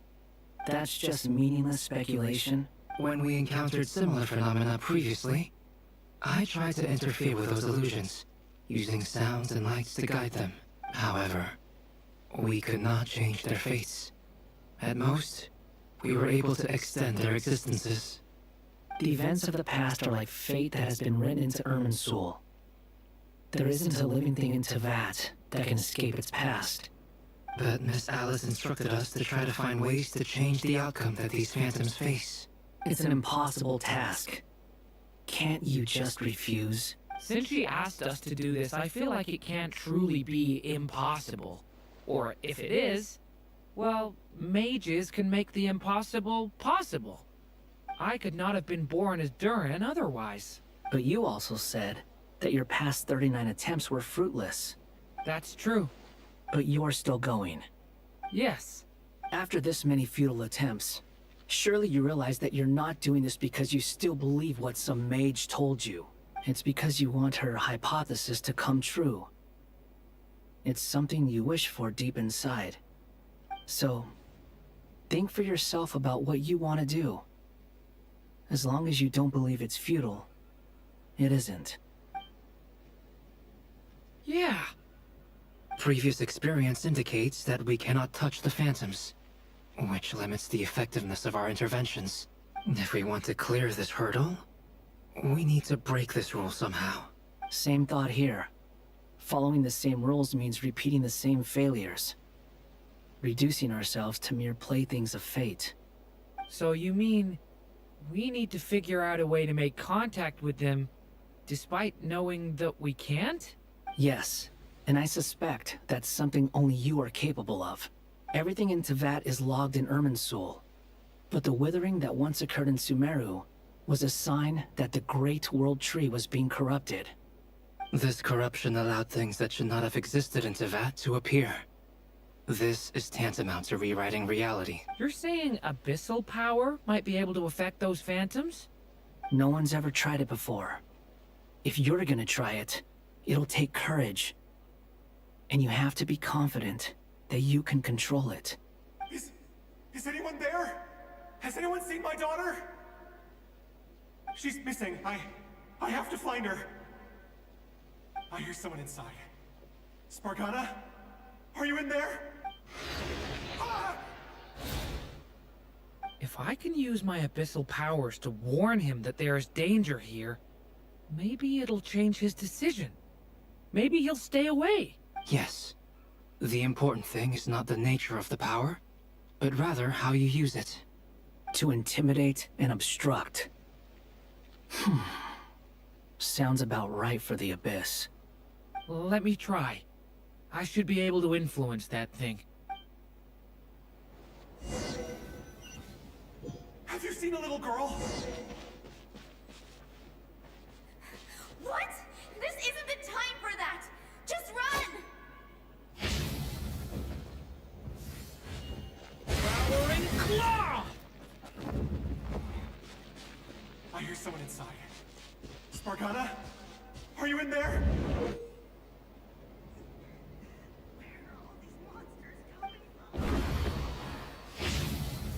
Watch out! What is this? Looks dangerous. I should get out of here.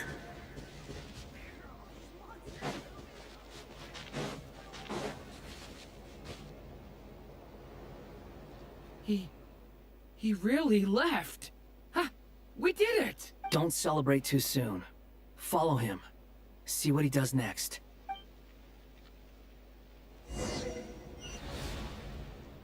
Monsters approaching from the front. You need to stop them, and create an opportunity for him to hide.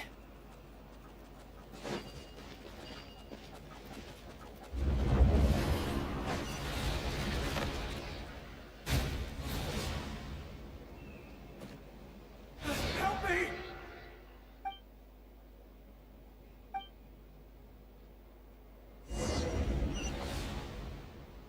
Monsters approaching from the front. You need to stop them, and create an opportunity for him to hide.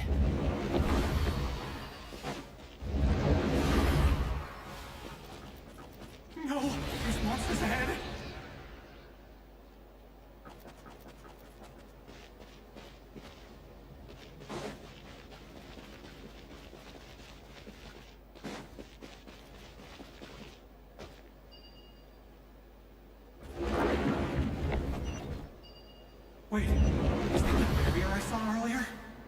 is it appearing now? It's as if someone's controlling it.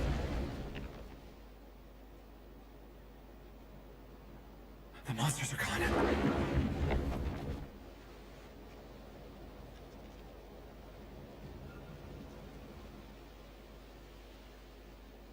The barrier's gone too. How odd. Anyway, I guess I'll keep going. Quickly, let's keep up.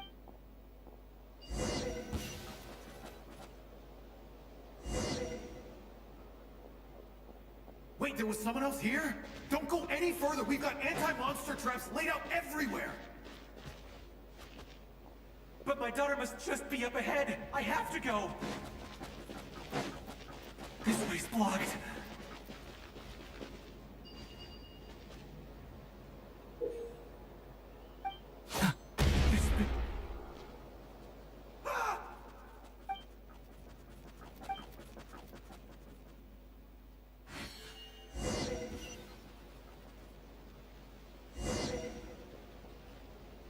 Wait, there was someone else here? Don't go any further. We've got anti-monster traps laid out everywhere.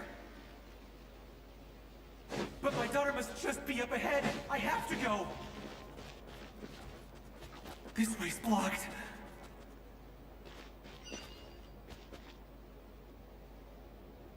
We might be able to use the explosives over there, but we need to take care not to hurt him.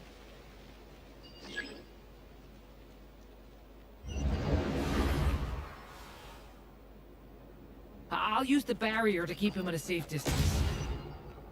This barrier seems to be helping me somehow.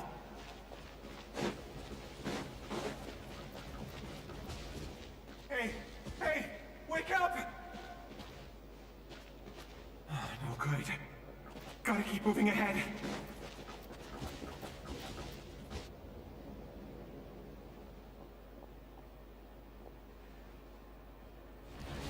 So many monsters! There's still a chance, Durin.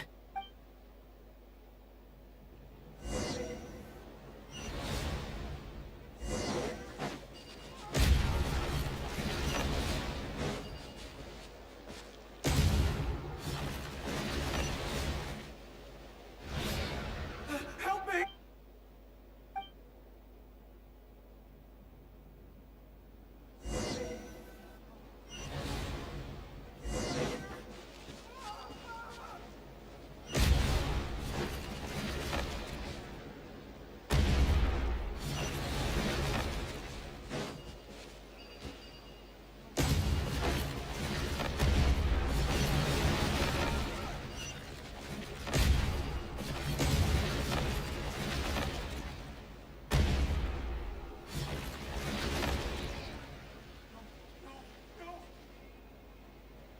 This is a new development. I've never seen this happen before.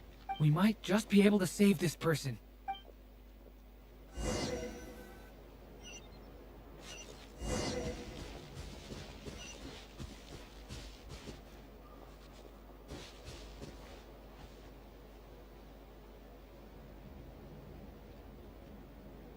Hello there. Have you seen my daughter? Spargana's her name. She's carrying a large backpack. Get out while you still can, you fool. But I can't just leave her here. She must be so scared right now. Sorry. Wish I could. Okay, thank you. If I do find her, I'll get her to shelter and come back for you. Don't bother. I've got nowhere left to go. What's that noise? Monster! No, if he goes inside, he'll be walking into a trap. Let's try this once more.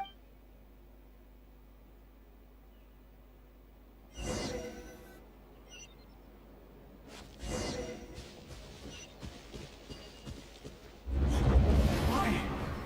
How will I know where Spargana's gone like this? You know what? I'll trust this strange barrier. It's got me this far after all.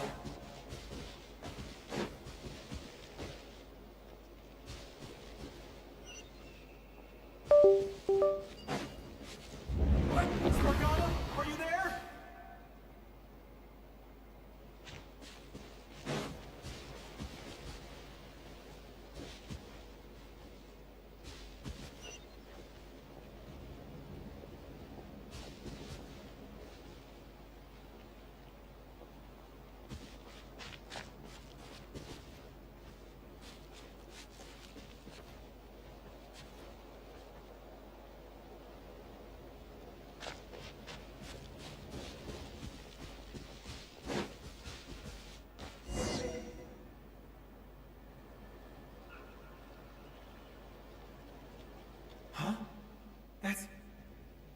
like one of my daughter's books! Thank you. Thank you! Yes, it's one of hers for sure. That's her name on it right there. Durin, just like last time. Use the explosives.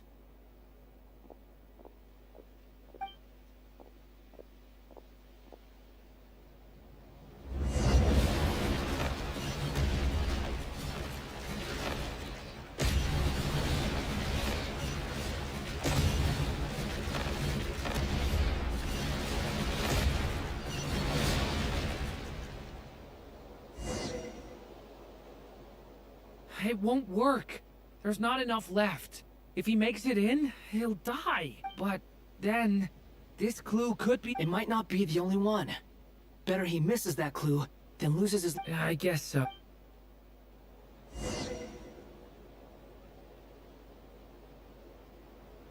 Stop him, Durin. We can't let him get any further in. That's my daughter's book! She's passed this way! Why? Why won't you let me go in? I've searched and searched and searched just for this! I no longer have anywhere else to go.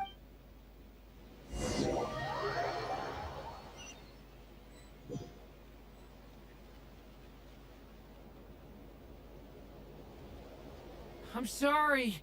I'm so sorry. He refuses to go anywhere else. Whether he opens this door or not, all that awaits him now is death.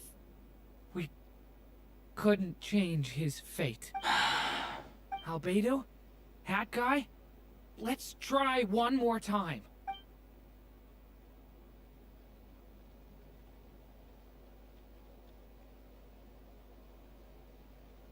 Why am I here? What's going on? All these scenes running through my head. Huh? What's going on? His reactions have changed. How many times have I... Huh? You can see us now? I feel like I always could, but that I only just realized you were there. But you were the ones guiding me using that marked barrier, right? I haven't done anything yet, but those monsters, those deaths, they feel like memory. I won't find my daughter. In fact, I'll ultimately... What? No. Yes. Even so, we're trying to find a way out of this. You've not seen my daughter either, have you? It seems she really isn't here. I'm sorry we couldn't... I'm just... tired. How long do I have left? Experience says 15 to 20 minutes. 15 to 20. Thank you for all your help. Let's rest a while. You look exhausted too. Now's not the time for you to start pity not. It's not pity. I'm just realizing that I've only got 10 or so minutes left. You know?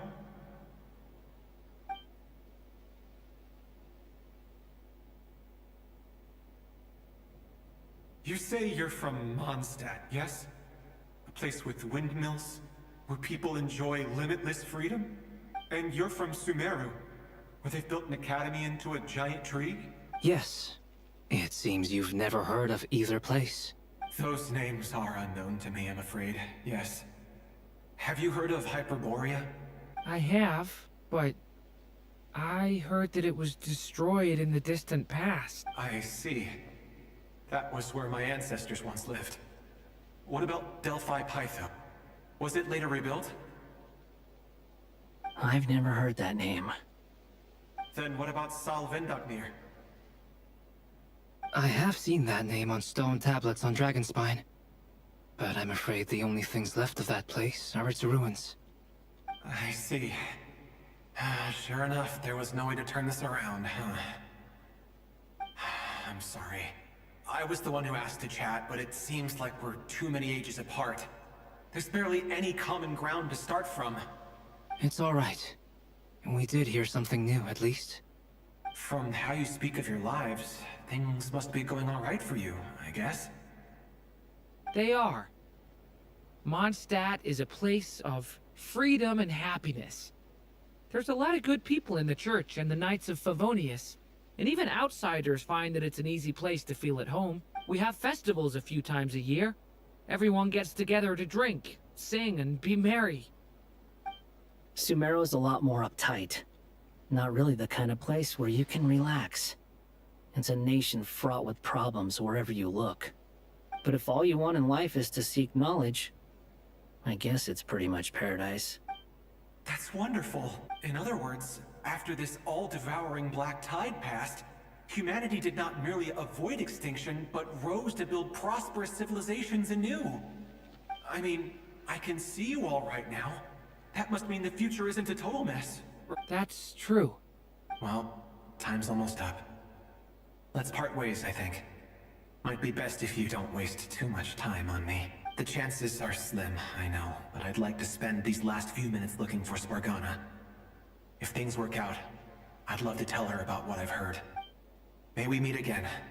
Well, or not, most probably.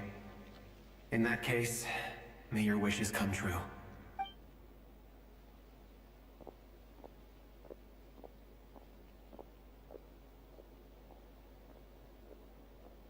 He's gone. In a few minutes, he will meet the end that was his to begin with. The ending of this tale did not change. But I believe that we've just made the most progress we have yet. May your wishes come true. If only it were so simple. Hat guy, could I ask you a question? You've never talked about your past.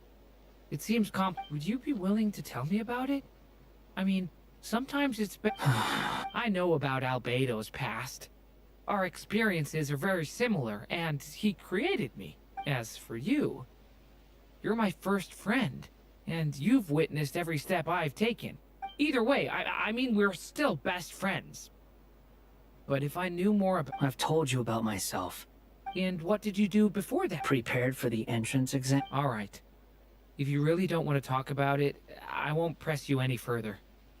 I was a puppet built from the branches of a white tree, using technology left behind by the Conrian schools of mechanical engineering. A white tree? You mean an Irminsul tree? Yes. A branch of Irminsul that was... So you had a human creator too? Yeah. But my creator abandoned me after deciding that I was a failure. After that...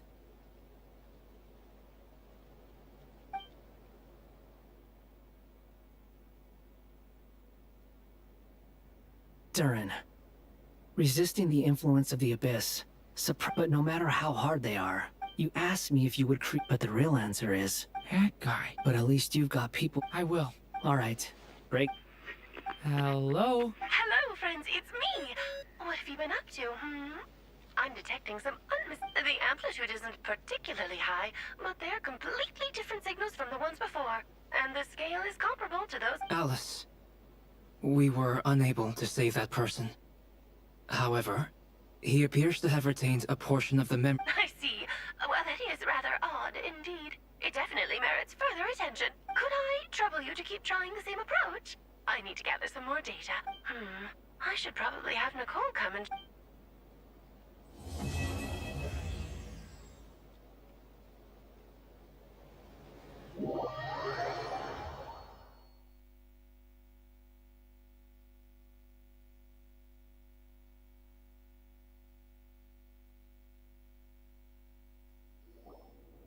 There you are. I was worried you might stop to collect treasure chests opened by the Seelie along the way. It would have taken you so much longer to get here. Another conversation I cannot hear. I am delighted to see that you understand what takes priority, and that your adventurer's instinct has not swayed your resolve. Really, I must applaud you for it. You should know. Okay, I'll try and keep it short. My senses are telling me that this is where we shall find the entrance to the ruins. Oh, cool! Well, what are we waiting for? Let's open it up and see! Patience. This was a sanctuary of great importance to the Hyperboreans. A special process is required to open the gate. Oh! Like the place that housed the Eternal Moon's Marrow? Okay, so what's the plan? Need us to do anything? And just the short version, if you can. Ah, alright then. I was planning to start with some background on the invention of these techniques. Are you sure you don't want to hear it? It's quite informative. Remember what you were saying about priorities? Fine. Simply put, we need 3 human representatives to successfully undergo a process of Kuvaki resonance. Think of it as a test from the 3 moon goddesses to see if the entrants are qualified, with the most recognizable qualification being Kuvaki. Pretty sure Lauma would ace that test. Oh, wait. But we need 3 people. I also have no doubt that the Moon Chanter would be qualified. But we would need 2 other people with the same constitution. Therefore, the most feasible method is not so much to follow the rules, but to figure out how the test functions and find a workaround. I've done some research, and it turns out the mechanism is rather crude.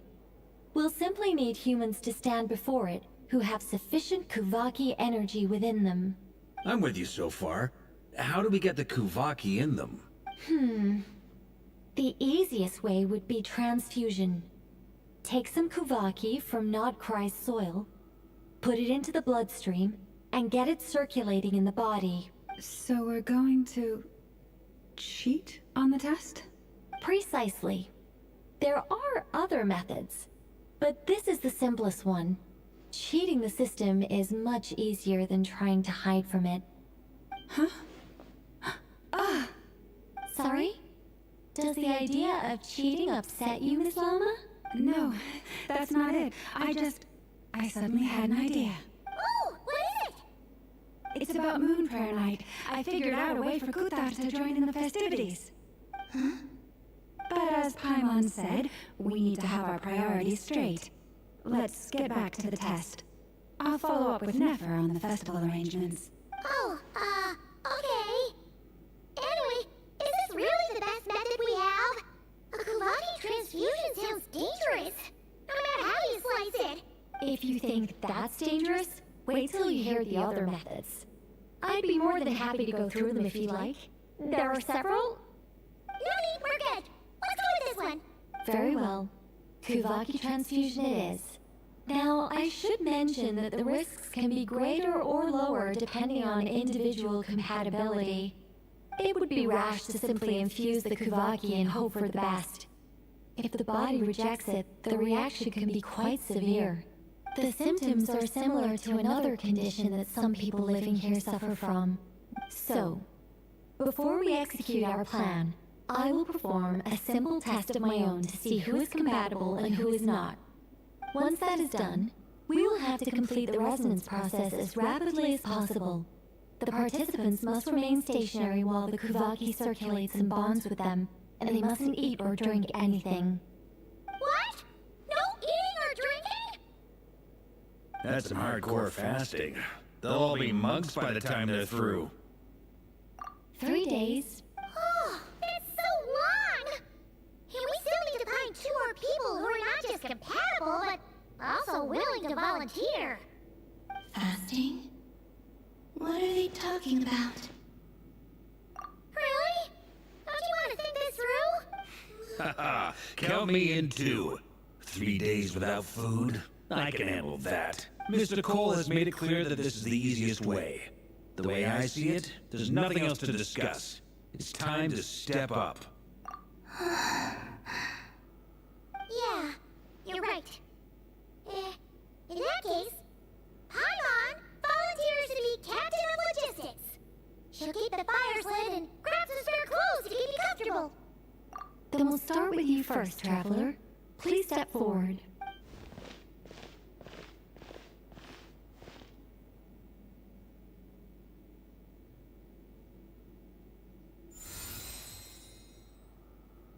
How's it going? Do you feel anything? How about now?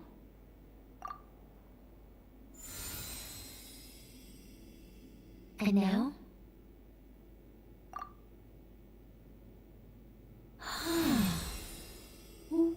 What about now?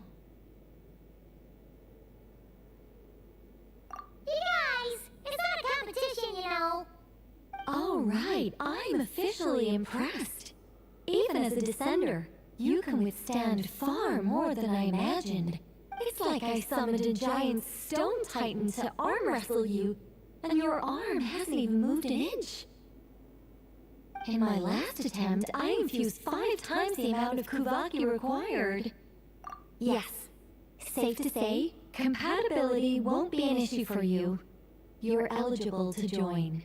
You're next, Mr. Barca. Sure, you're good. All right, I'll start where we left off.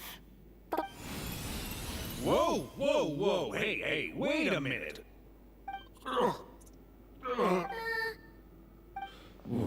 No, not great. I kind of want to puke.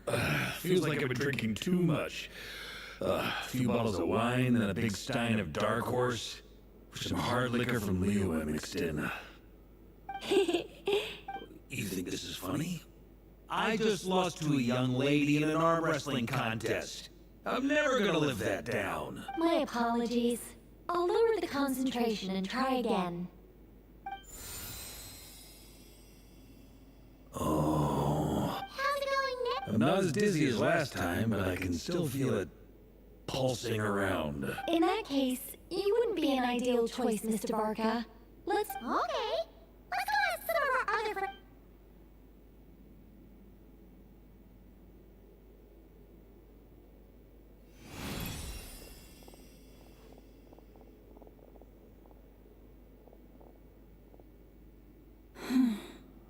No surprises here, Miss Moonchant.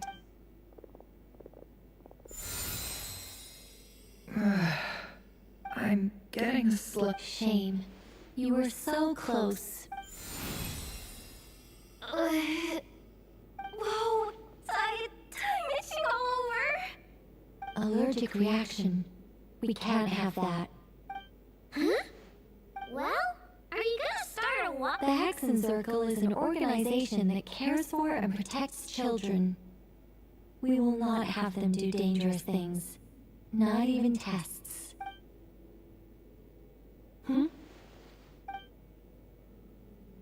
Is something the matter? The candidates have to be human. I guess that rules me out too. Huh. Everyone except the Moonchanter got beaten. Guess I don't need to feel so bad after all. Looks like this isn't gonna be as easy as we thought. Perhaps I could ask for volunteers among the Frost Moon Scions. I'll see about talking to some trusted Lightkeeper colleagues. Eatloa springs to mind. In fact, I think we had some former Frost Moon Scions join our ranks recently. Can you give me the scientific explanation of how the test works? I can probably make some kind of test bot. Then we can just zip through Nashi Town, going up to people and pressing a button to check their status. Wouldn't that be way easier? No. Wow. No elaboration for once.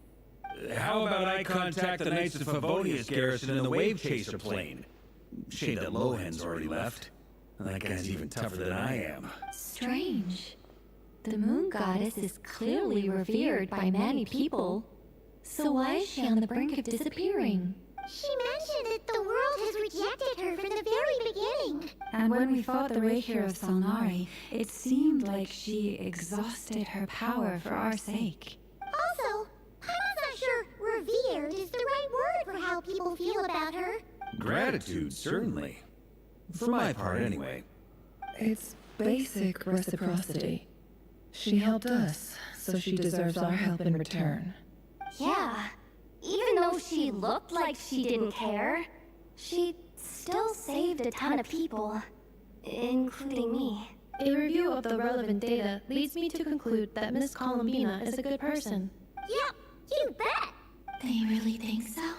I'm super surprised that Columbina isn't her actual name, though. I think it really suits her. It's light and graceful and... yeah, just a really pretty name. I know, right? Unfortunately, that's not our decision to make. Columbina. That was the code name the Fatui gave me. But it also came up in the song I heard when I was born. But... is that really all there is to it? What do I truly think of my own name? Is there anyone left who will still call me by that name?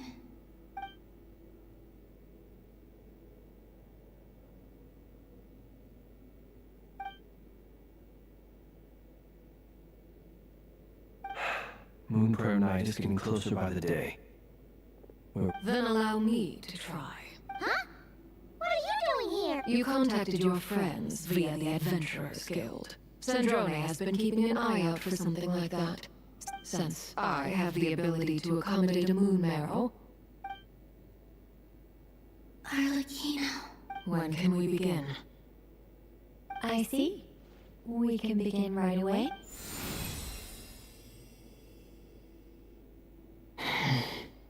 How was it? None at all. Then it seems we shan't need to look for additional candidates after all. Great! Cool. Alright, like Paimon said, the rest of us can take turns making sure the three of them stay warm and comfy. Then my job is to take care of the caretakers. I will ensure everyone receives food and accommodation. I'm ready as well.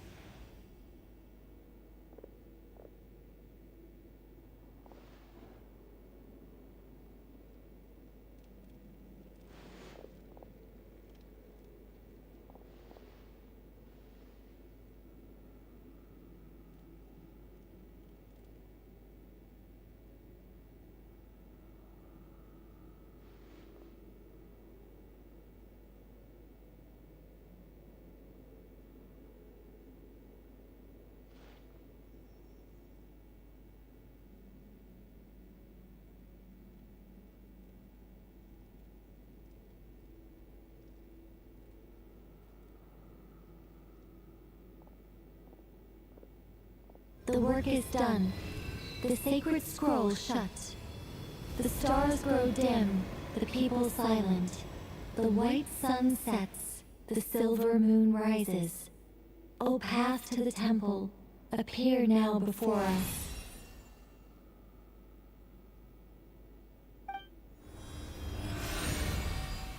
Wow!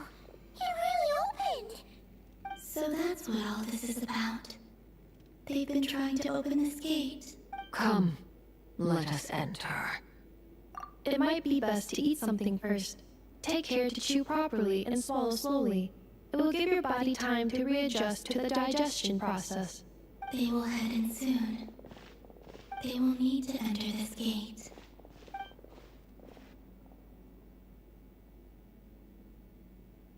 Huh? I cannot pass through.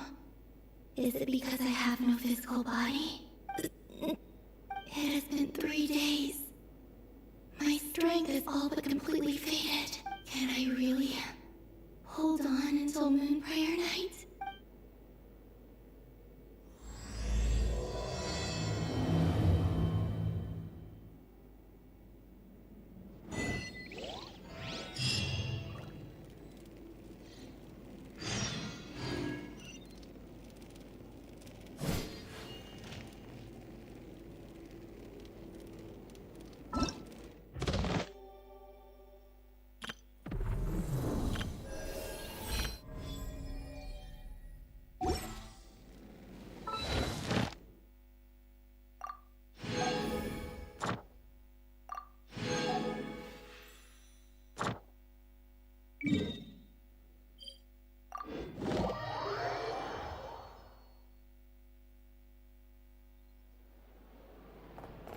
Ad Astra Avid.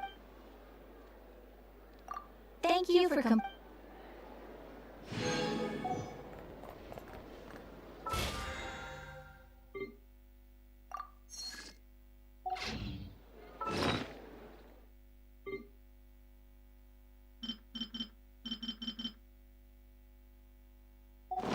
What could the children be up to? Never mind. Let them do as they please.